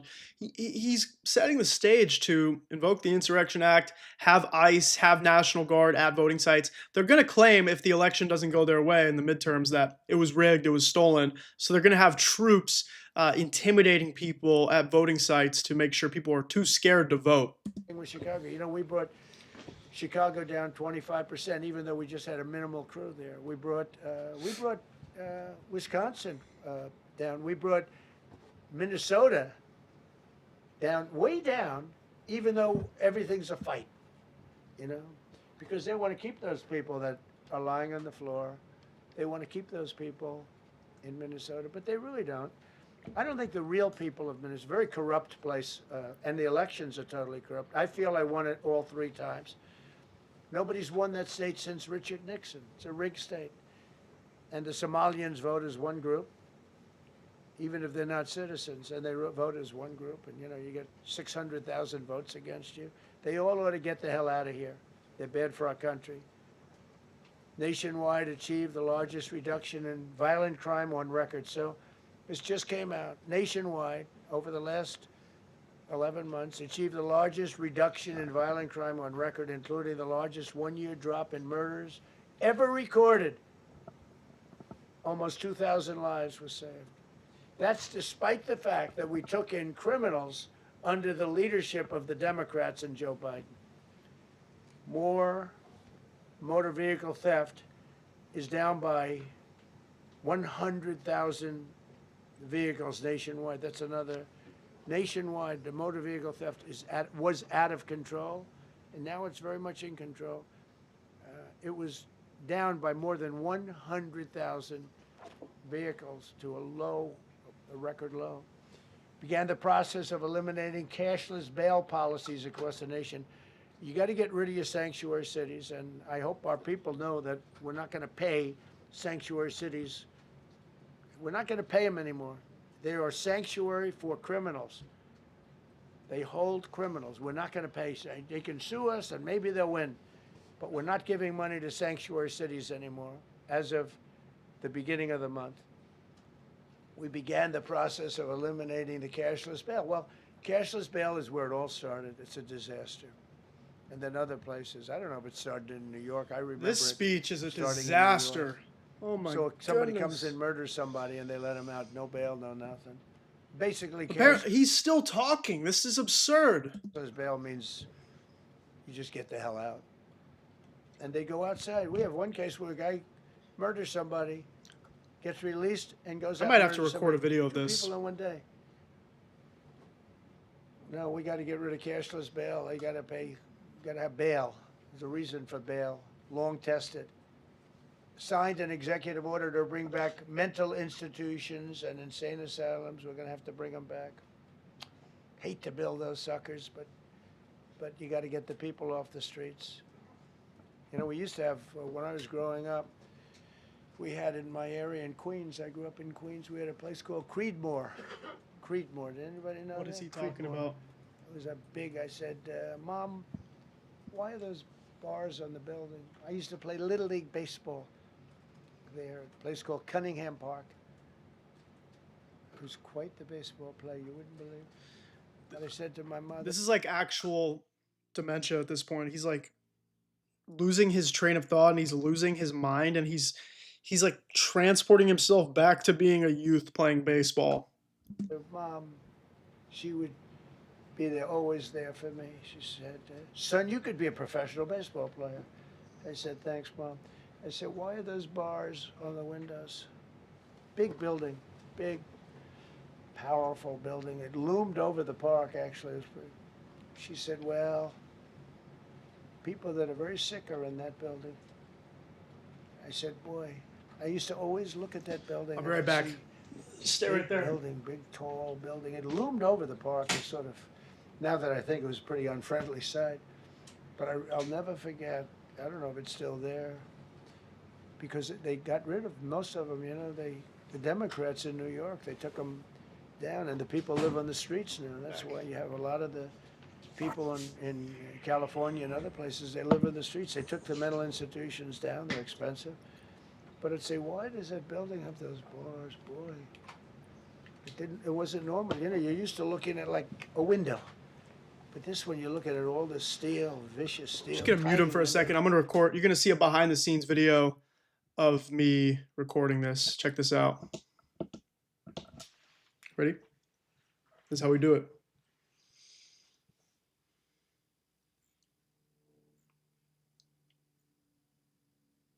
Donald Trump is still speaking in the White House right now. It's been over an hour, and he is rambling about the most extreme, disgusting nonsense you've ever heard from this guy about how we need to go after. Usually I could do it one take.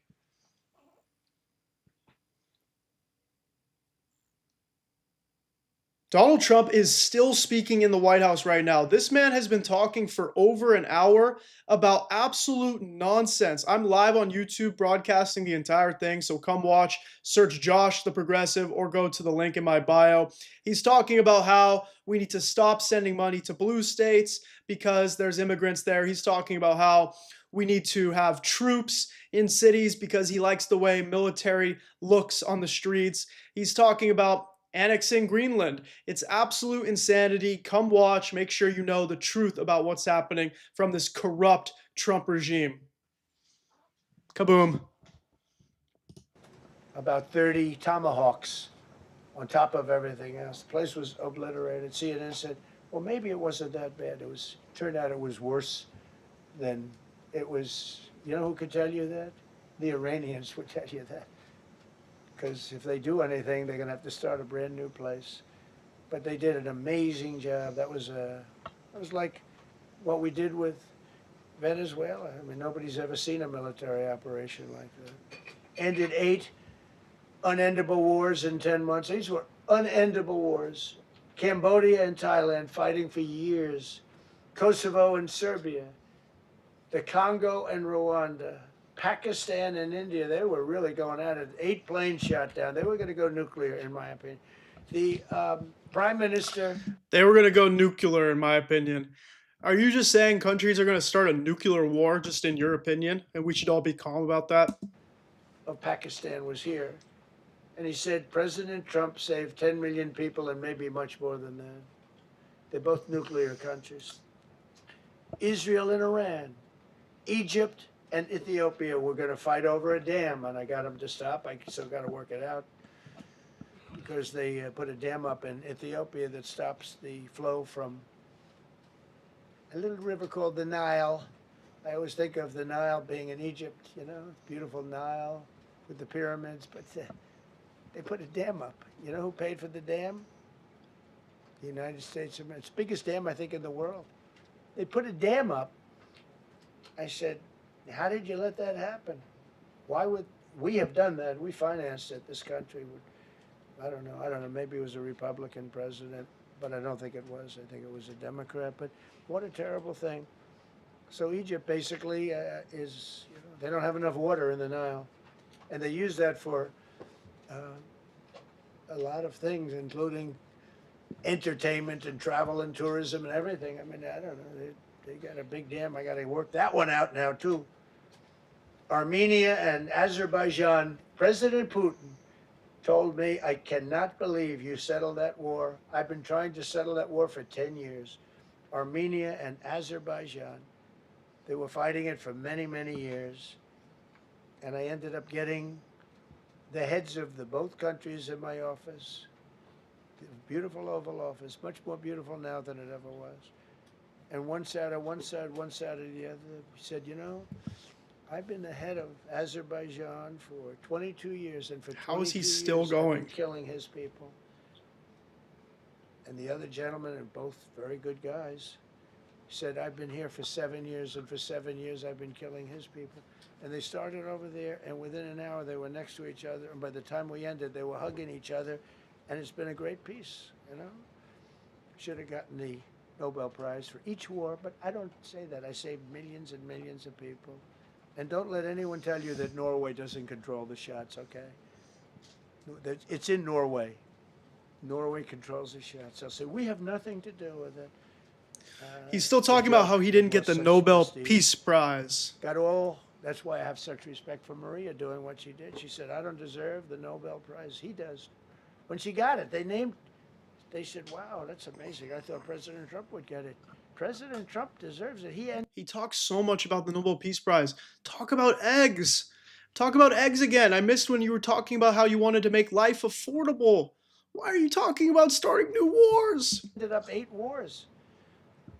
How nice, right? She's a good woman. Got all 20 living hostages returned to their families, and the remains, they all came out. We got the 20 living hostages. We got the 28 hostages. They have 1 left that we think we know where it is. Amazing. Looked like we weren't going to get anywhere near that. Now they've gotten almost. And more importantly, we got many more, hundreds. We got them all. If we didn't do it, you wouldn't have had, most of those people would have been dead. I don't know if that's covered properly, but you know, the 20 is great. They were the last ones. I always said the last 20 are going to be hard, but we got them. We got the last 20, and we got close to 28 of the bodies of the dead. And to those parents, that was just as important as getting their son back alive. They were almost even more intent on they knew their son was dead. They wanted to get the body. I got him back. We just created the Board of Peace, which I think is going to be amazing. I wish the United Nations could do more. I wish we didn't need a Board of Peace, but the United Nations, and you know, with all the... He's inviting war criminal and dictator Putin to be on the Gaza Board of Peace to determine what they do after they finish the genocide of the Palestinian people. Sounds very peaceful to me. We knocked heads, we got along, and they liked me, I liked them. Every single one of them nominated me for a Nobel Prize. Every one of the wars, among many other people, nominated me for a Nobel Prize. But Putin told me, I cannot believe you got this war settled. I've worked on it for 10 years because it's his territory. Rescued 83 American hostages and citizens detained from abroad without paying a lot of money. Paid no money. Apprehended terrorists responsible for the Abbey Gate bombing that claimed the lives of 13 U.S. service members in Afghanistan, the lowest point in the history of our country. That was a Biden disaster. I was getting out, but I was getting out with dignity and strength. We were the boss. Oh, we were the boss. They wouldn't do a thing against us. And this very stupid person got in, and what a shame. They should have left from Bagram, which is the big military base, which has hundreds of acres around it. Should have left from Bagram. Terminated visas of Hamas sympathizers and deported pro-jihad foreign nationals. Got NATO members to agree to raise defense spending to 5% of GDP from 2%, and they pay the 5%, and they didn't pay the 2%. And by the way, I did more for NATO than any other person alive or dead. Nobody's done for NATO. And I think for the most part, they'll tell you that. I think you could ask the Secretary General about that, but he said it. I've done more for NATO than anybody, and I see all this stuff, but NATO has to treat us fairly, too. The big fear I have with NATO is we spend tremendous amounts of money with NATO. And I know we'll come to their rescue, but I just really do question whether or not they'll come to ours. You know, I'm just asking. Just saying, right? You remember during the debate? Just saying. Signed $1 trillion investment in U.S. military. And next year we hopefully will go to $1.5 trillion. We're building battleships that are 100 times more powerful than the battleships of World War II, which are the big, beautiful, those big, beautiful things with the guns. I said, what about bringing them out of dry dock? They said, sir, what we're building will blow them away. Think of it. These ships are 100 times more powerful than the battleships that you see on Victory at Sea. Do you ever see Victory at Sea? What a great thing that is to watch. Renamed the Department of Defense into the Department of War, which everyone loves, by the way. Signed landmark critical. When is he going to talk about the minerals Epstein deals files? with Australia, Malaysia. Oh, you like the Thailand, beard. Thank you. Ukraine, Maybe I'll grow it Japan, back. and many others.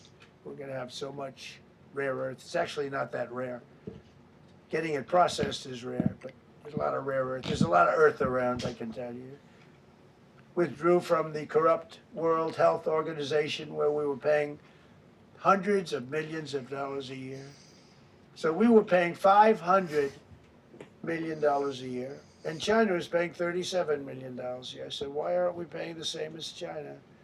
They said, well, nobody asked. I said, China's got 1.4 billion people. We have 350 million, probably, with all the illegals, you know. China probably knows more accurately. But we have much smaller in terms of the number of people. We have a much more powerful military, but we have much smaller. I rebuilt the military during my first term, by the way. And while they gave away a lot to Afghanistan, the Taliban, which was just horrible seeing them, every year seeing them do that military down some dirty street is a disgrace. But while Biden gave a lot of it away, it's a tiny fraction compared to what we did. I rebuilt the military, and now we're continuing to build it. And bigger and better, we need it, peace through strength. But we withdrew from the corrupt World Health Organization. So I remember we were paying 500 million, they were paying 37 or 39 million. And I said, how come? So I withdrew, and they called, we'll give you the same deal that they had. I said, well, it should be less than that, because if they're at 37, and you have 3 times, 4 times the number of people, even maybe 5 times, I don't know. Ooh, yeah, it should be less, Navy. but I didn't want to That's so chisel funny. around. And I thought about it. So I could have taken 500 million to 37, and everybody knew it. I chose not to do it because it was actually very popular when I got out, because they were terrible. And so I chose not to take that deal.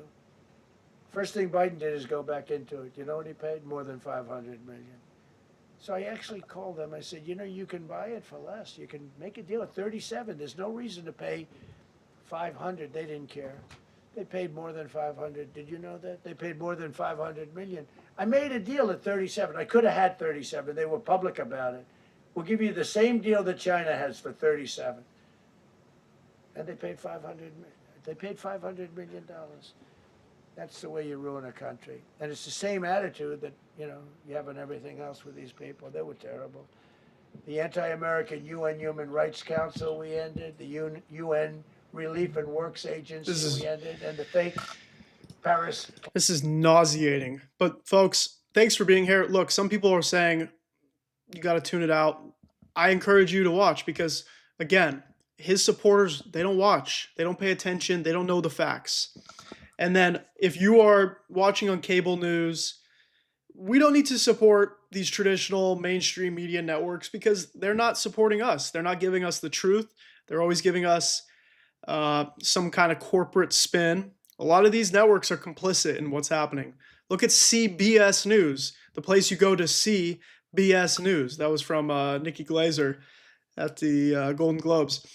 These networks aren't to be trusted anymore. So appreciate you for watching here on YouTube. And look, a lot of times too, the ease of cable is that it's on your TV. But if you have Apple TV, Roku, Smart TV, anything, you can put YouTube on your TV. So you can watch this very broadcast on television, on your phone, on your computer. And I'll be going live most weekdays, 11 a.m. Pacific, including tomorrow, 11 a.m. Pacific time.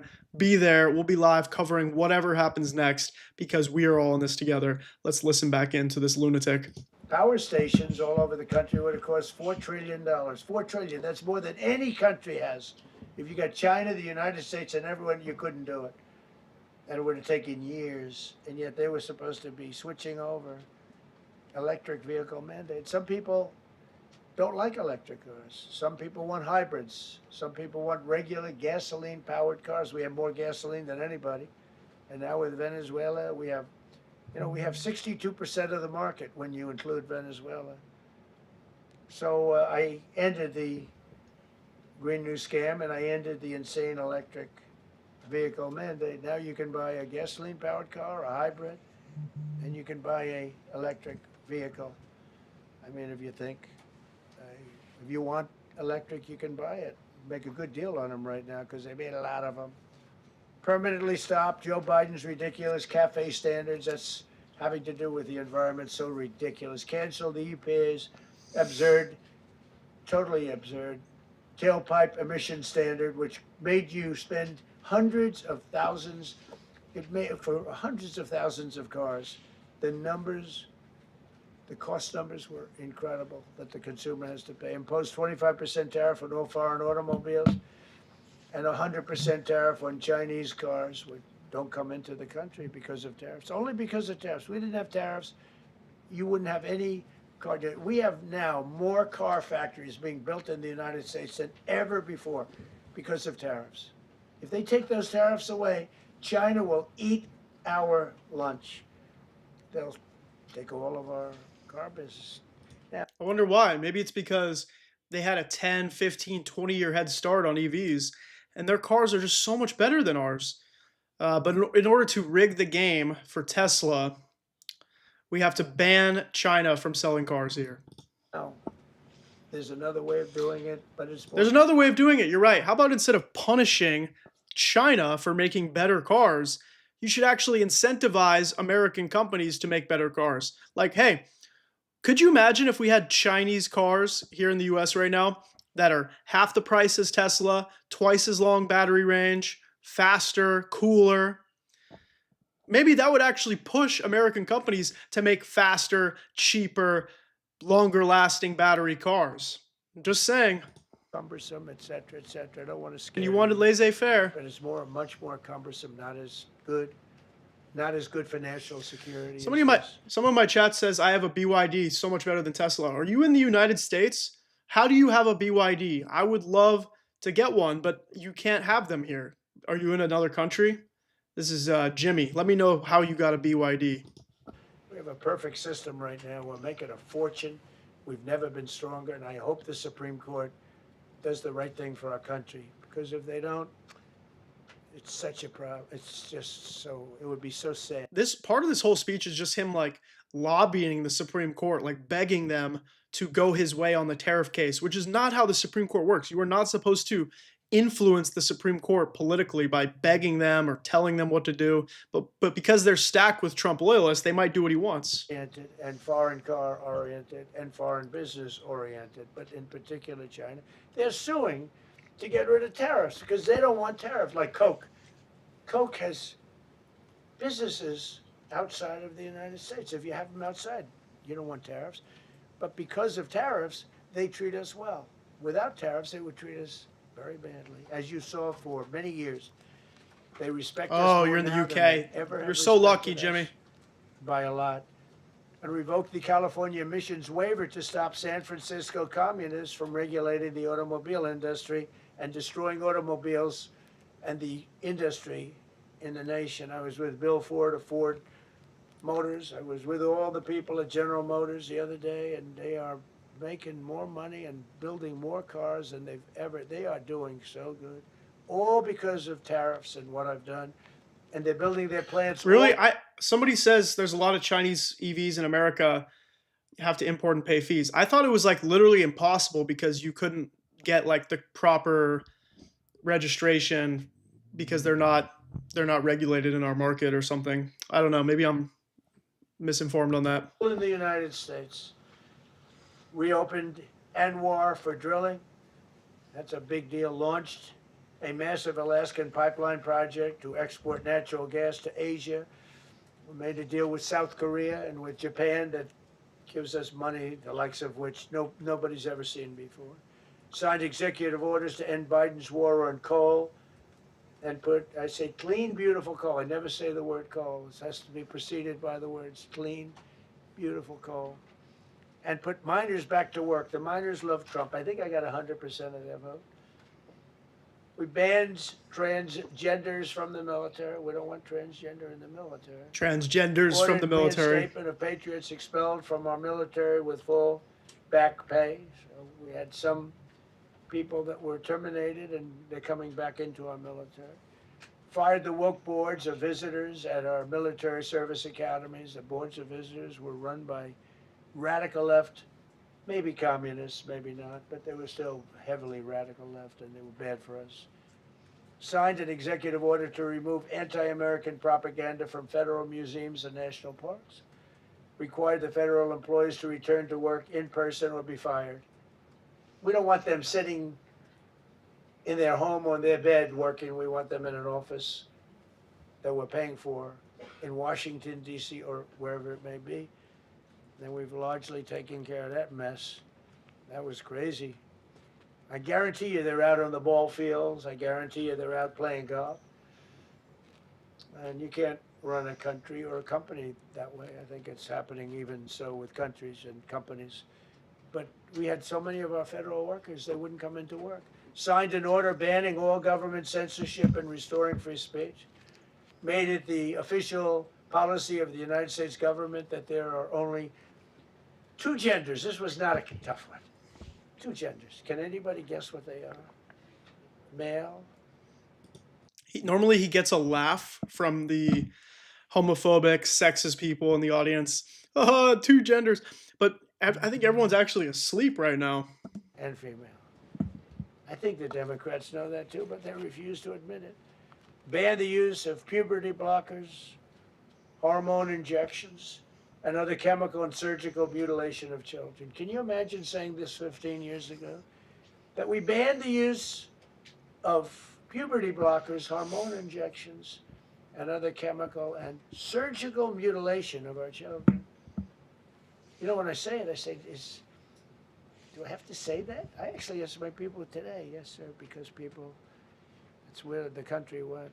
Banned men from playing in women's sports. Big Supreme Court case in that. I mean, I can't believe it. Some of the justices were fighting hard for men to be able to play in women's sports. A couple of them.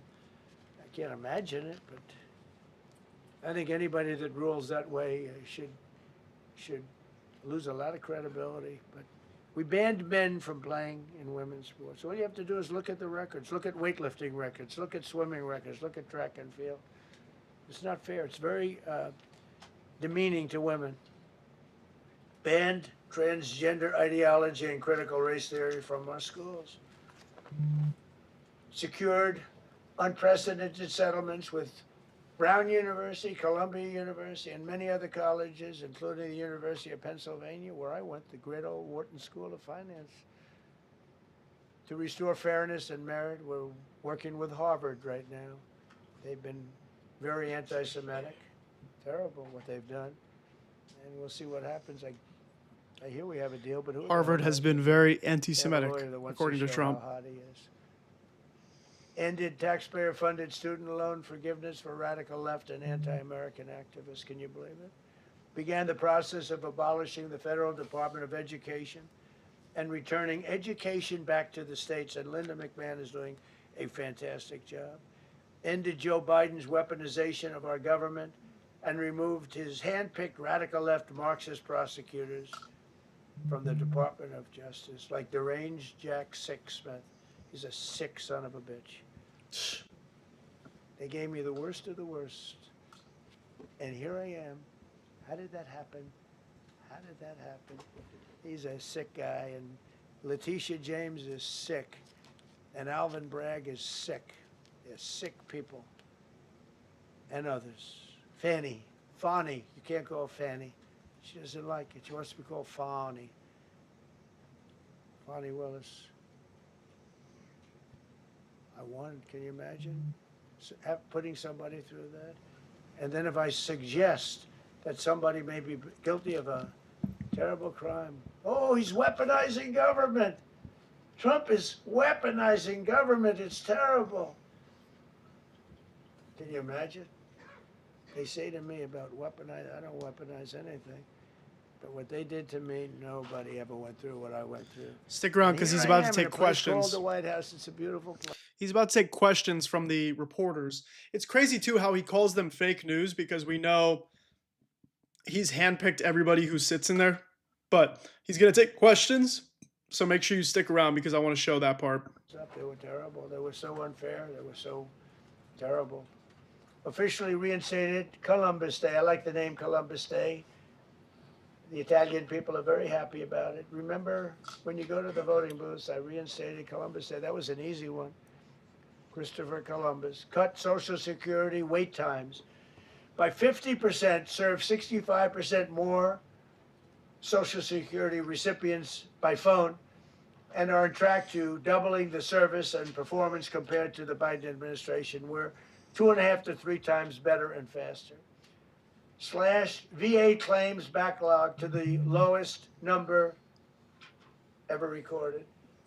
Created Trump accounts starting with $1,000 for every newborn baby.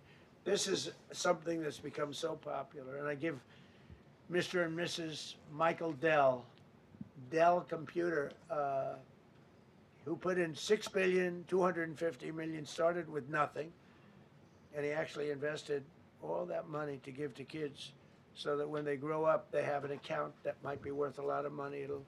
It'll be riding with the markets, and they can, at 20 years old, 21 years old, they could have $100,000. They could have a lot of money. That's going to be amazing. But I give a lot of credit to Mr. and Mrs. Michael Dell. Signed an AI executive order to ensure the United States dominates the future of artificial intelligence. So we're leading China. We're leading the whole world. We're producing more electricity than we ever have because I'm allowing every one of those plants to build their own electric facility. We're giving them very, very fast approvals, unlike Los Angeles with a fire. Whoa, Grandpa just got like a shot of energy all of a sudden. I think some of the meth just kicked in. Approval for the 20,000 houses or more that burned down in Los Angeles because they didn't have the water. They didn't allow the water to come down from the Pacific Northwest. They routed the water into the Pacific Ocean. So we had no water there. He had. I would say open up the water. Open it up to the governor, to the mayor. They didn't Open wanna up do the it. They wanted to water. protect the Open tiny it little up. fish that's, I said, how can you have a fish when you don't have any water? It was just an excuse, I guess, but it's amazing. We took 20,000 houses, and Lee Zeldin, the toughest permit is from the federal government. Within 2 weeks, every single permit was given to the people to build their houses.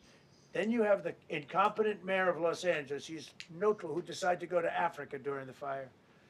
So you have this incompetent mayor, and I had it out with her the night when I got, right after the fire, I went there. She said, we're working on it so that we can have everybody starting to build within 2 or 3 years. Remember that? I said, you mean 2 or 3 days? No, I mean 2 or 3 years. And the place went crazy. Well, they still haven't gotten their permits. But every federal permit, every single one has been given a year ago.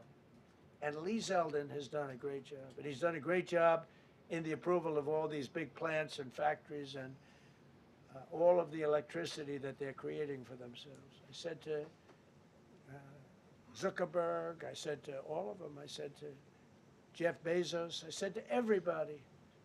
Mark Zuckerberg couldn't believe it.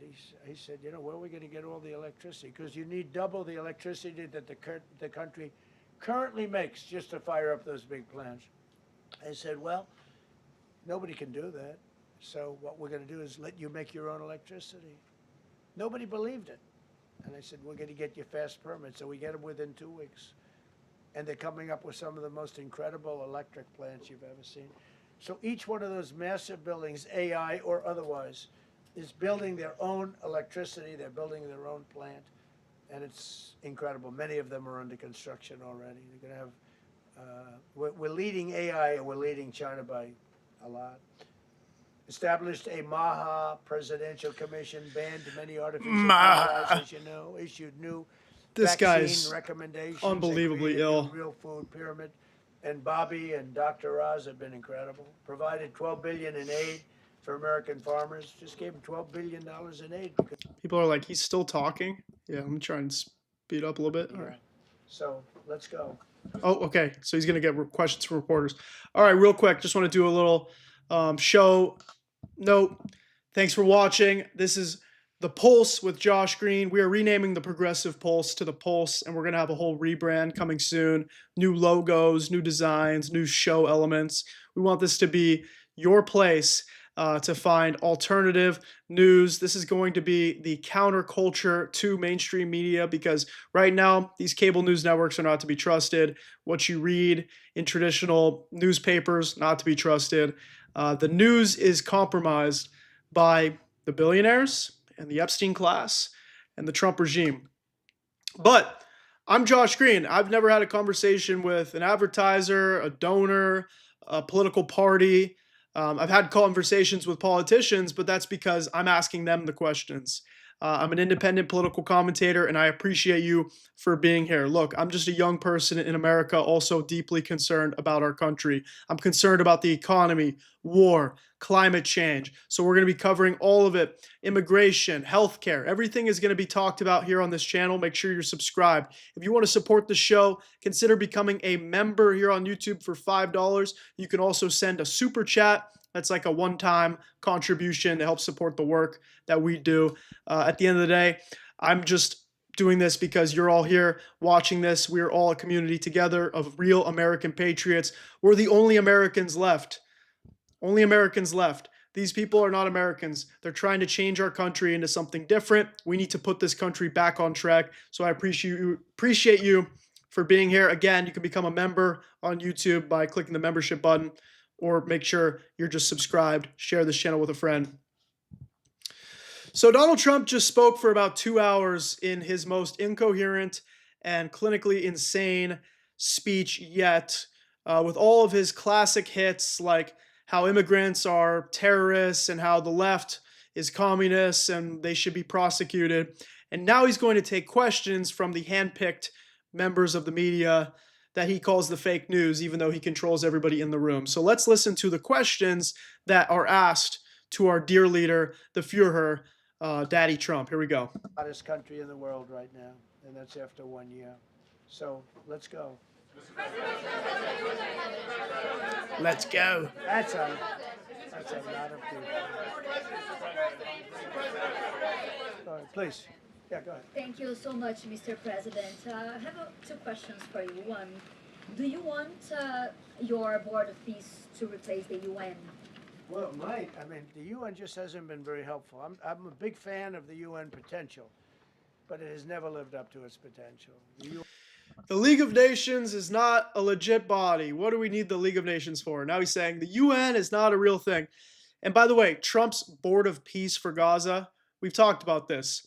He's having people around the world pay $1 billion to sit on the Board of Peace for Gaza, the place where the United States has helped Israel conduct a genocide. Sounds very peaceful to me.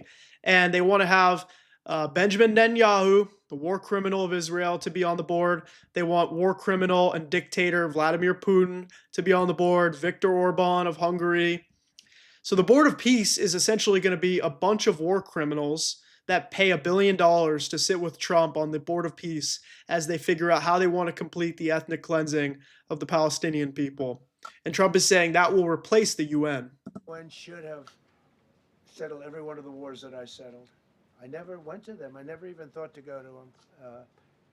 They should be able to settle those wars. They don't. I believe you got to let the UN continue because the potential is so great. And I wonder, you invited Lula from Brazil to be part of the Board of Peace. I did. What role do you I did. expect him to play, especially A big role. I like him. Venezuela? Yeah, And I like another one, because Are you from Brazil? Yes. The EU and Mercosur just signed a trade agreement this weekend, which is going to be the biggest trade zone, free zone in the world. Right. At the moment, you are talking a lot about tariffs. What is your reaction to that? So, two questions, Lula. Well, and then I just think this. I think we have trade like we've never had before. We're doing better in trade than we ever have before.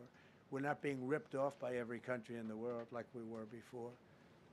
We're doing numbers that nobody's ever. We're not being ripped off by every country in the world because every country is creating coalitions without us now. China is starting new trade deals with Canada. And honestly, more power to both of them. We have a lot of anti China propaganda here in the US. I think it's BS. I've been to China, by the way.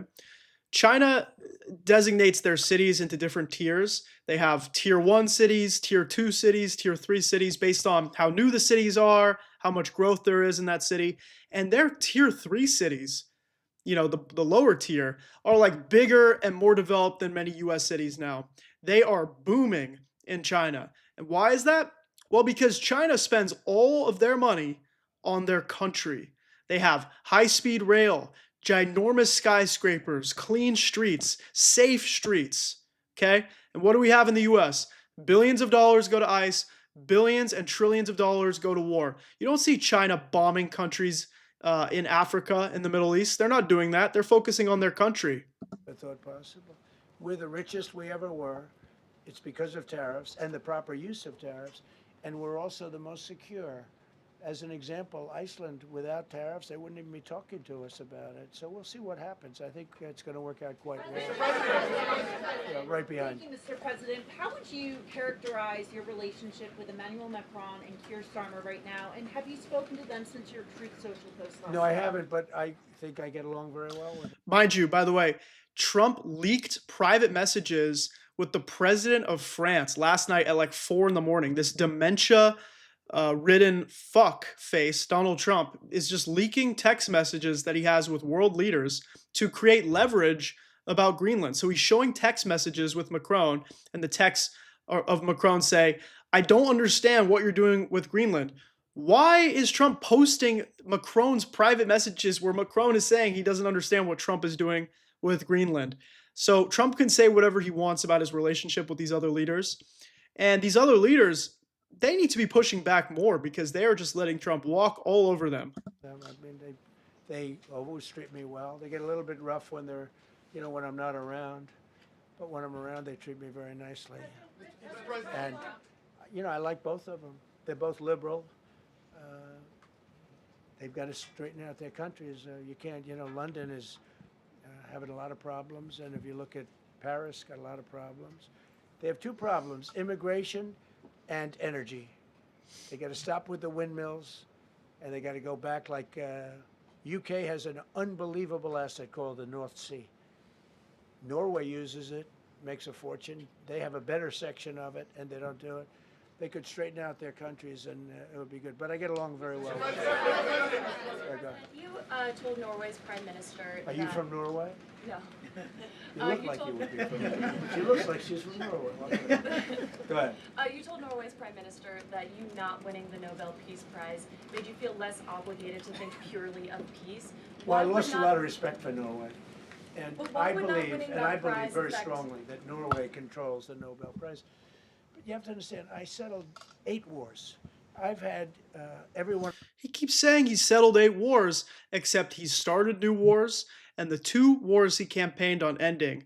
The genocide in Gaza is ongoing. The ceasefire was bogus. It's a fake ceasefire because every day Palestinians are killed. Israel's talking about annexing the West Bank. They're talking about bombing Iran again. Trump is saying, we're ready to shoot, ready to bomb Iran. And then we're bombing Venezuela. But the other war he campaigned on ending was the Ukraine war. And that has gotten worse every single day since he's been in power. And everything he's done to try and end the war has just made us closer to World War III. And that's why he's going to talk about Greenland. He's saying we need Greenland because Russia is going to attack Greenland. Well, that's not true either. One of those wars, every participant wrote, I didn't ask him to do it. They sent in strong they make recommendations for that. But I settled 8 wars. No president's probably ever settled 1 war. I don't know. Think of it. I did 8. No president has ever settled 1 war. Got it. The reason I do it is because it's easy for me to do. And I didn't do it for a Nobel Prize. I did it because I'm saving a lot of lives. I'm trying to settle the final one. I'm trying to do Russia-Ukraine. And when Russia's ready, Ukraine's not. When Ukraine's ready, Russia's not. But they're losing 25,000 people a month on average. and I'm trying to get that one done. But no, I feel that Norway has tremendous control over who gets the Nobel Prize, despite what they say.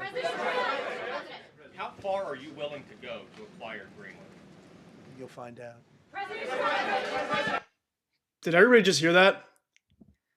That reporter just goes, "How far are you willing to go to acquire Greenland?" Trump goes, "You'll find out. You'll find out." What does that mean? Taxes sent to bomb Greenland? Taxes sent to pay Greenland? Residents checks with our tax dollars? You know, people in Greenland get free healthcare. It's provided by the Danish government. We don't get free healthcare, though. We don't get free healthcare. But our taxes will go to Greenland. And even if we acquire Greenland, you're still not going to have healthcare. It's not going to make your life any better.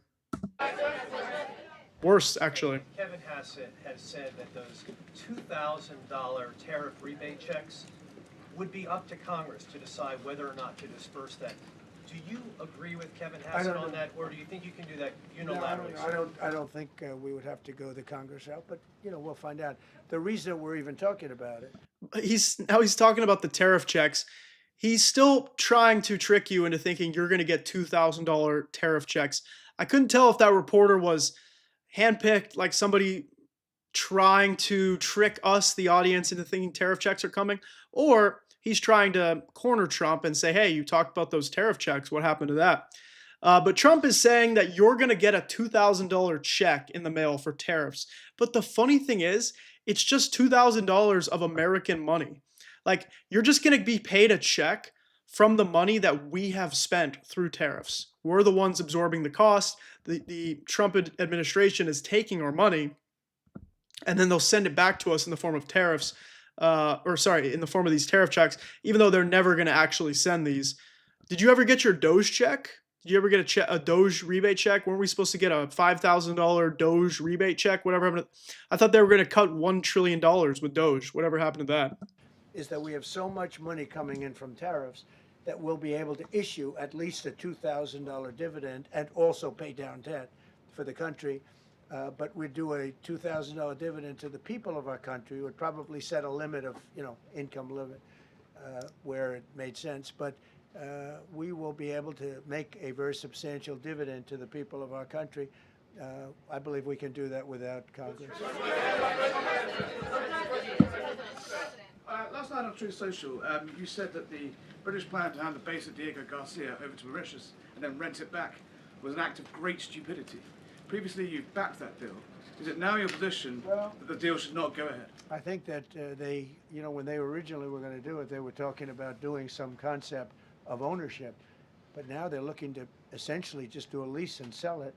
And I'm against that. It's a reasonably nothing like Greenland, but it's a reasonably important area of the globe. Not to anywhere near Greenland, but I think they should keep it. I don't know why they're doing it. Do they need money? Bizarre. President, with your support to the Syrian government, most probably you avoided another civil war and a bloodshed in Syria, especially after the fall of the regime. I did a good job. And, the Syrian government, the last 2 weeks, had to use some force to implement its force on specific areas. And Well, with to keep the prisoners, the terrorist prisoners, which are some of the worst in the world, at bay. So they were able to keep that. He's working very hard. The president of Syria is working very, very hard. Strong guy, tough guy, pretty rough resume. But you're not going to put a choir boy in there and, get the job done.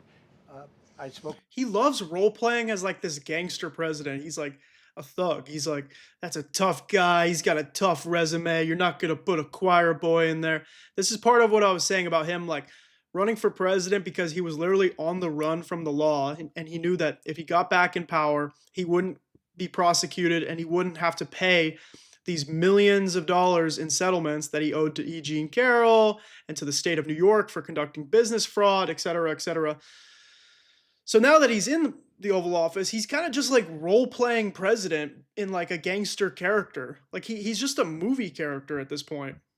It's absolutely bizarre. with him yesterday because we were talking about the prisons and what was going on. We have some of the worst terrorists in the world in those prisons, and he's watching them. Serious. Mr. Go ahead. President, Gavin Newsom is going to be at Davos if he's not already there. You're probably going to run into him. I presume that this is for him to raise his platform for 2028, but what do you anticipate his foreign policy platform is going to be? I don't know. I mean, I don't know that he's going to be the nominee. I know this. I had a very good relationship with Gavin Newsom when we were, in office together. I was president. He was the governor of California. We had he would talk about it often, and somewhere we just went astray. I just hate the way California is being run.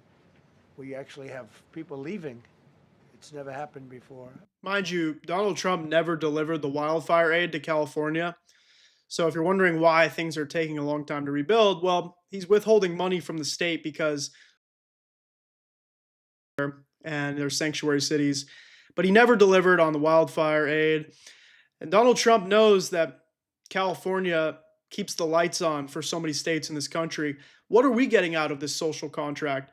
ICE raiding our schools, our churches, our community centers, and disrupting our economy.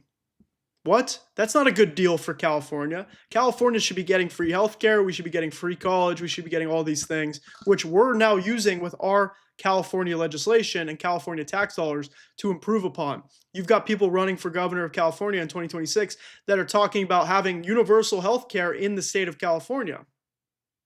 Okay? So we might have a single payer system here in California. Meanwhile, our taxes are going towards ICE. But I hate the way it's being run. He and I had a very good relationship, really close to the word exceptional, but now we seem not to. President Trump, you spoke earlier. Mr. President, you've been hearing from allies. Thank you.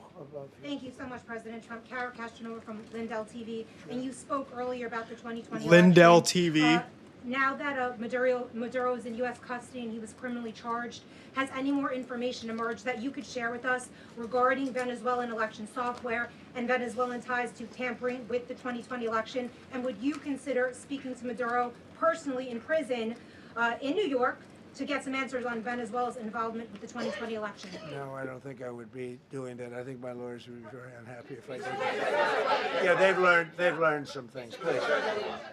Now they're pretending that Venezuela helped rig the 2020 election for Biden.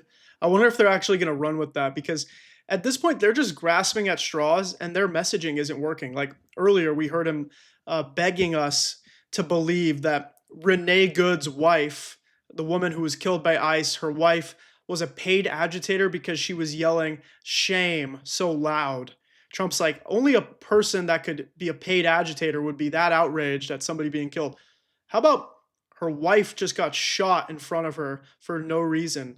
You'd think she would be a little outraged. Happens to the tariff threat to Greenland if the Supreme Court comes out and rules against you on the tariffs? And Well, I'll have to use something else. I mean, are look, you willing to use force? take a look at the word license, take a look at other things. I mean, we have other alternatives. But what we're doing now is the best, the strongest, the fastest, the easiest, the least complicated. Sir, if you move ahead with the Greenland-related tariffs on Europe, you secured almost $1 trillion of commitments from them to invest in the United States. Does that go kaput out the window if that happens? I doubt it. Look, they need that agreement very badly with us. They really do. They fought very hard to. This is why our economy is in a total state of free fall, and why we might not even see the worst results of tariffs until this year, because he's switching tariffs like every week. He's like, we're going to have these tariffs. We're going to take away these tariffs. Nobody knows what's real. Nobody knows what's fake. And then you've got all these potential deals that are taking place of people trying to appease Trump. And now he's saying he's going to potentially ruin the deals by having new tariffs. So we don't even know if there's actually investment happening in our country. We know that when a country like South Korea invests in our country, their entire car manufacturing plant gets raided in Georgia, and that's disrupting potentially hundreds of billions of dollars of investment. So it's a mess. It's a mess. And I would make sure you're saving money right now, because this country is in a very unstable situation. Get it. So I doubt that, but we'll see what happens. We have a lot of meetings scheduled on Greenland. I'm leaving tonight, as you know, for Davos. and we have a lot of meetings scheduled on Greenland. And I think things are going to work out pretty well, actually. Thank you, Mr. President. Could you still go to Paris for the G7 emergency meeting as offered by President Macron? No, I wouldn't do that. No. Because, you know, Emmanuel's not going to be there very long. And, you know, there's no longevity there. He's a friend of mine. He's a nice guy. I like Macron. But he's not going to be there very much longer, as you know. And I think, you know, I have meetings with the people that are directly involved, not some of the people you're talking about. Thank you so much. Thank you so much, Mr. President. Happy You know, New I've Year. never seen this room like this. Is this a celebration of the first year? Yes. Have you ever seen it? I've never seen this many. I hope we have a very good... If you are a real journalist, you should not be yelling, yeah, celebrating the first year. You're there to ask questions. You're there to get the truth. You're not there to come up with some fancy press for this fascist rogue entity masquerading as our government. I hope we have a very good structural floor. You know, this used to be a swimming pool. You're sitting over a swimming pool. I could see that happen. But we need a good structure here, don't we, huh? Yeah. Thank you so much, Mr. President. Happy 1 year anniversary. Thank you. And my question is Syria, on Syria. The Kurds, as the most loyal U.S. partners, facing attacks by some Syrian elements within the Syrian government. Will you do to ensure the Kurdish rights protected and their effective forces against terrorism in Rojava, Syria continued, as the Kurdish see you as a president does not abandon his allies? Well, I like the Kurds, but just so you understand, the Kurds were paid tremendous amounts of money, were given oil and other things, so they were doing it for themselves, more so than they were doing it for us, but we got along with the Kurds, and we are trying to protect the Kurds, that's correct. Ahead of your speech in Davos, can you give us a preview of what we can expect as far as, you know, laying out the plans for Americans to be able to buy homes? I think more than anything else, what I'm going to be speaking about is the tremendous success that we've had in 1 year. I didn't think we could do it this fast. Somebody tried to even give him a softball question. Like, can you talk about how you're going to help us buy homes because you're doing so great? And he couldn't even respond to that. He's like, I think we're just going to talk about everything we've done so far that's been so great. Like, there's no housing plan. Has Trump ever said anything about how he's going to help you afford a home? Honestly. Has he said anything about how he's going to help you afford healthcare? He's talking about doing reverse Obamacare because he hates Obama. So he's saying, let's send the money straight to the people instead, because that's totally not going to let health insurance companies just run rampant and jack up the prices as much as they want. But so be it. I mean, you could just give us free healthcare, like you're sending billions of dollars to Greenland, but why don't you just give us healthcare? Think of it, it's just now 12 months, and you know, I say it often, we have the most successful country in the world. We have the hottest country anywhere in the world by far. And this country would have been absolutely stone cold dead. And I'm going to be talking about it. I'm going to be, because, you know, a lot of them could use some of the advice as to what we did. They need energy. You take a look at their energy policy, they're going to destroy themselves with what they're doing with the windmills and all the nonsense. They need energy help badly, or they're going to be in big trouble, and they need immigration help badly. How much longer do you want to go? I do. He's got a call. I have a very important call with President Erdogan, who I like a lot. All right, one or two more questions. Go ahead. Thank you, Mr. President. During Go your ahead, second, please. Go ahead. Thank you, Mr. President. Red. Yes. Thank you, Mr. President. The red blouse. Go ahead. You talked a lot at the beginning of this about the economy. He goes for like women he finds attractive. He's like, the red blouse, go ahead. Positive economic indicators. Polling shows a majority of Americans don't feel the economy is doing well. Are you worried you're making the same mistake as President Biden by No, telling them? I hope I don't make the same mistake as him. Look, I inherited a terrible, it's a great question because we inherited a terrible, terrible mess between the border, between all the problems. The whole country was falling apart. And in 12 months, less than 12 months, in 12 months, we have the strongest border we've ever had. We have prices that are much, much lower than they were for the last, We inherited very high prices. We inherited, remember this, inflation was at a historic high. We had never had inflation like that. They say 48 years, but whether it's 48 years or ever, we had the highest inflation, in my opinion, that we've ever had. In my Prices, opinion. because of that, were very high. I inherited, we brought down eggs immediately. Remember the first news conference, they were screaming at me about eggs. I was in the position for 2 days, and we brought eggs down to lower than what they were before. And by the way, they continue that way. We brought the prices down from when I came into office and from what Biden had, way down. We're going to bring them down further. But the job we did is a miracle. One of the reasons I'm doing this today is to explain. We inherited a mess, and we've made it a beautiful, beautiful picture. Think of gasoline at $1.99 in many states. $1.99 a gallon. It was $4.50, $5, in some cases $6 or $7. We're at $1.99. And energy is so big that with energy, everything else comes down. But the prices are coming way down. And we're going to bring them down further. But we started up here with these guys. Do you feel the prices coming down, people? I don't know. We inherited a country that was broken. We inherited a country, and I have a very warm spot. We've done very well with Venezuela. And by the way, that even in itself is going to help us bring down the oil prices. I mean, the Venezuelan oil, we've taken 50 million gallons of oil. We've taken 50 million barrels of oil out of Venezuela in the first 4 days. We've got millions of barrels of oil left. We're selling it on the open market. We're bringing down oil prices incredibly. And when they come down, and they've already come down, again, $1.99 a gallon for oil. Nobody thought they'd ever see it. All right, one or two more. He just said one or two more. Go ahead, go, yes. I want to ask you about Iran. Is the military option still on the table? And can you assure us that the killing in Iran has stopped? And when regard to the Peace Council, which members have to pay $1 billion? So with Iran, are you from Iran? No, I cover the White House. Where are you from? I'm Palestinian American. So with Iran, they were going to hang 837 He did not like that. He was like, let's move on from that. people. And I let them be known that, and we let them know that if that happens, that will be a very bad day for them. And they decided not to do it. They didn't hang the people. I can't tell you what's going to happen in the future, but supposedly they've taken that off the table.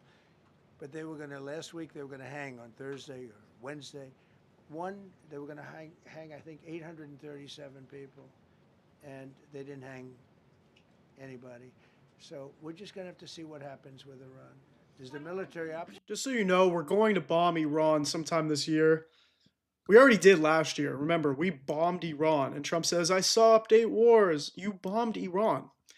And when you bomb Iran, you're threatening World War III because Iran is super close with Russia and China. And we know that you have no plan to solve the Ukraine war. We know that you have no plan to deliver actual peace to the Israeli-Palestinian conflict known as the genocide in Gaza. So what is going to happen? Well, we'll probably bomb Iran at some point this year because Trump will claim we have to save the protesters, even though we're shooting protesters in the face here in the United States of America. It's pretty ironic to me. But they've had it out for Iran for a very long time, and they're going to claim that Iran's economy isn't working, even though we are the ones sanctioning their economy. Their economy is struggling because of the United States of America. We had something in place. It was called the Iranian nuclear deal that President Obama did, which was actually a good thing because we were allowing Iran to live as a normal country and we had no sanctions on them. And as soon as Trump came in office, he said, we're getting rid of the nuke deal and we're going to put a bunch of sanctions on Iran. And what's happened? They're building nukes.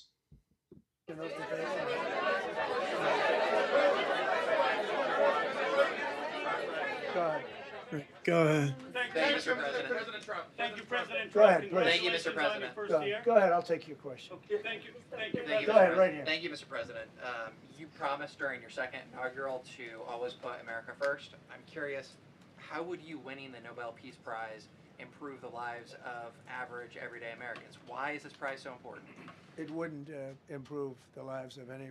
What improved the lives of people are people that are living. I saved probably tens of millions of lives in the wars. You know, if you add up the numbers, just if you look at. Just so everyone knows, Trump has saved tens of millions of lives so far in all the wars. Even though, let's not forget about the fact that a 9/11 equivalent of Americans died every single day in this country during the coronavirus pandemic because of his leadership. Literally, thousands of Americans were dying every single day. But through these 8 wars, he saved millions of lives around the world. Even though the U.S. has bombed hundreds of thousands of Palestinians, and people in Ukraine and Russia are dying every single day. Those were the wars he campaigned on stopping. Look at any one of those wars, you're talking about millions of people. You multiply it times 8. But when you look at India and Pakistan, that could have been 10, 15, 20 million people. Could have been more than that. So I saved millions of people. So that, to me, is the big thing. What? Right. You suggested a moment ago that perhaps the reason why a positive story about the economy isn't getting through is because of, bad communications people. But are average Americans wrong to still feel high prices? And how much longer does the White House hope that they? So I think a lot of people are listening to. Listen to this. Even these right-wing freaks who are pretending to be journalists are saying, are the American people wrong to be feeling high prices? Like we know prices are actually coming down because you say so, but is there a messaging problem from the administration? And now Trump is going to come up with some random ramble about why the economy is so great. The fake news a little bit, and I'm not blaming anybody. I think I blame ourselves. I think we've done a much better job than we're able to promote. We're not promoting. We're doing a great job, and we're sort of letting the promotion take care of itself. One of the reasons I'm doing this news conference, I think it's important. We have taken a mess and made it really good. It's going to get even better. But if you look at prices from a year or a year and a half ago, you look at the Biden prices, they were way up through the sky. And, they use the word affordability. They just say affordability and they don't talk about it. They created the affordability problem, and we are solving it. We have solved a lot of it. Again, everybody agrees in this room, I think, gasoline prices have come per gallon way down. When that happens, everything else comes down, but they've come down way down. Many of the groceries have come way down. It's all happening, and it's happening strong. But if you go back a year and a half, 2 years, take a look at those prices and look at the prices now. He is addicted to the media. Mr. President of Venezuela, you made a condition. Where are you from? I'm from Spain. Nice place. Thank you. You made a condition that the political prisoners should be freed. It seems that they are not being as fast as they promised in the beginning. Would that be an issue for the current government? They've agreed that they're going to let, I guess, most of them out. Or depends on what they did. But they have released a lot of. Released a lot of political prisoners in Venezuela. Mr. President, earlier on last year, you had indicated that you wanted to take back the Panama Canal. I know we've heard a lot about Greenland. Is that still on the table? I don't want to tell you that. Sort of. I must say, sort of. That's sort of. Okay, one more. Yes, blonde, blue. Do you hear this guy?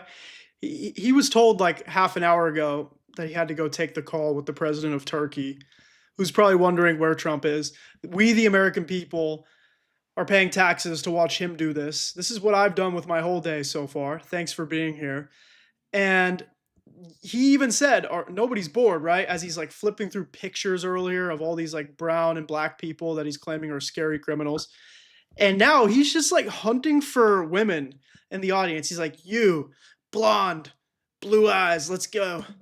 Yes, go ahead, ma'am, go ahead, with the blue, holding the computer. If a consequence of your determination to take control of Greenland is the ultimate breakup of the NATO alliance. Is that a price you're willing to pay? You mean the breakup of it's very the interesting NATO question. So I think something's going to happen that's going to be very good for everybody. Nobody's done more for NATO than I have, as I said before, in every way. Getting them to go up to 5% of GDP was something that nobody thought was possible, and pay. At 2% they weren't paying. At 5% they are paying. And they're buying a lot of things from us, and they're giving them, I guess, to Ukraine. That's up to them, but they're giving them to whoever they're giving them to, but they're buying a lot. I think that we will work something out where NATO is going to be very happy and where we're going to be very happy.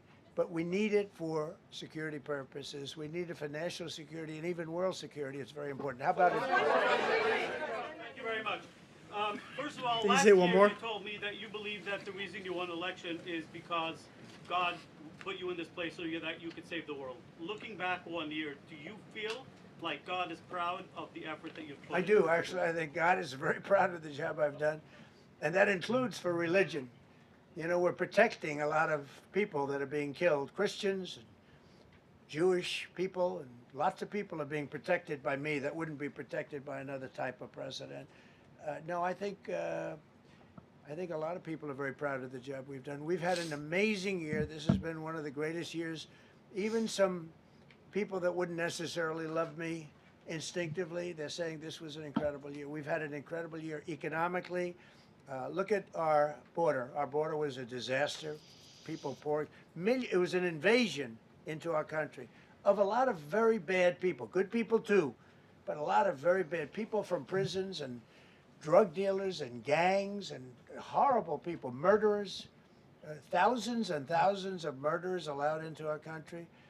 And we now have the strongest border of any country. There's probably not a country, I guess North Korea has a pretty strong border, by the way, but there's not a country in the world that has a border like we do.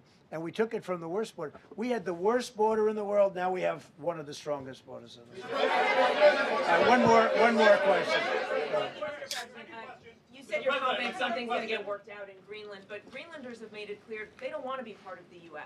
Well, What gives the U.S. the right to take away that spoken. self-determination? When I speak to them, I'm sure they'll be thrilled. Mr. President,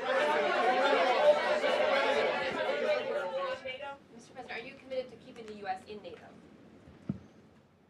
I've had such a good relationship. I've made it so much better, so much stronger. It's so good now. NATO is so much stronger now. I don't agree with a lot of the things they've done, but that was done before I got there. I think NATO's been good. Sometimes it's overrated, sometimes it's not. But we have a strong NATO. When I came here, we had a weak NATO. We had a NATO at 2%, and they weren't paying. You had a nothing NATO. NATO's, whether you like it or not, it's only as good as we are. If NATO doesn't have us, NATO is not very strong.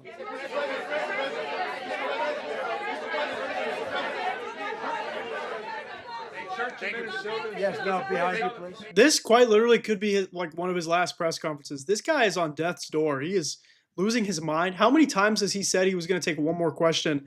I bet Caroline Levitt's like, sir, like we got a phone call with you. He is addicted to the media. He just loves talking to them because he knows he can spin some bullshit, or he loves the way they kiss his ass. Thank you, President Trump. Yes, go ahead. Greatly appreciate it, sir. We heard a long list of accomplishments from the last year. Could you cherry pick the top three? And then looking forward, what are your three most important priorities in 2026?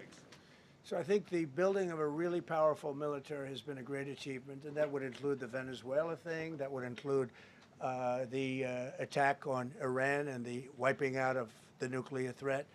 Even though we said no new wars and no new wars and no new wars and pro-peace ticket and no new wars. I think that's been really amazing what we've done militarily. I think what we've done in business has been incredible. We have $18 trillion coming in. Plants are being built all over, thousands of plants. We're raiding plants from other countries because their workers are from other countries. Therefore, ICE is arresting them. And Americans are giving us trillions of dollars through tariffs, but we're telling them it's coming from other countries. And we may or may not send you a check of your own money that we probably won't even send to you. Are being built all over the country. 18 trillion is a record. No country has ever come anywhere even close to that. I think that's a record. And I think that most favored nations for drugs is something that nobody thought they'd be able to get. Tariffs helped me there because the nations would have never gone along with it if I wasn't able to say, if you don't go along with it, we're going to put a 10 or 15 or 20% tariff on your nation. And they went along. And our drug prices are going to come down at numbers never even seen before, never even thought possible before. And healthcare costs are through the roof, and I have no plan to make sure that when you go to the doctor's office, you don't go completely bankrupt. So those were his 3 cherry-picked accomplishments. Great question from the so-called journalist, by the way, who we just sat through the thing for 3 hours. You can ask any question.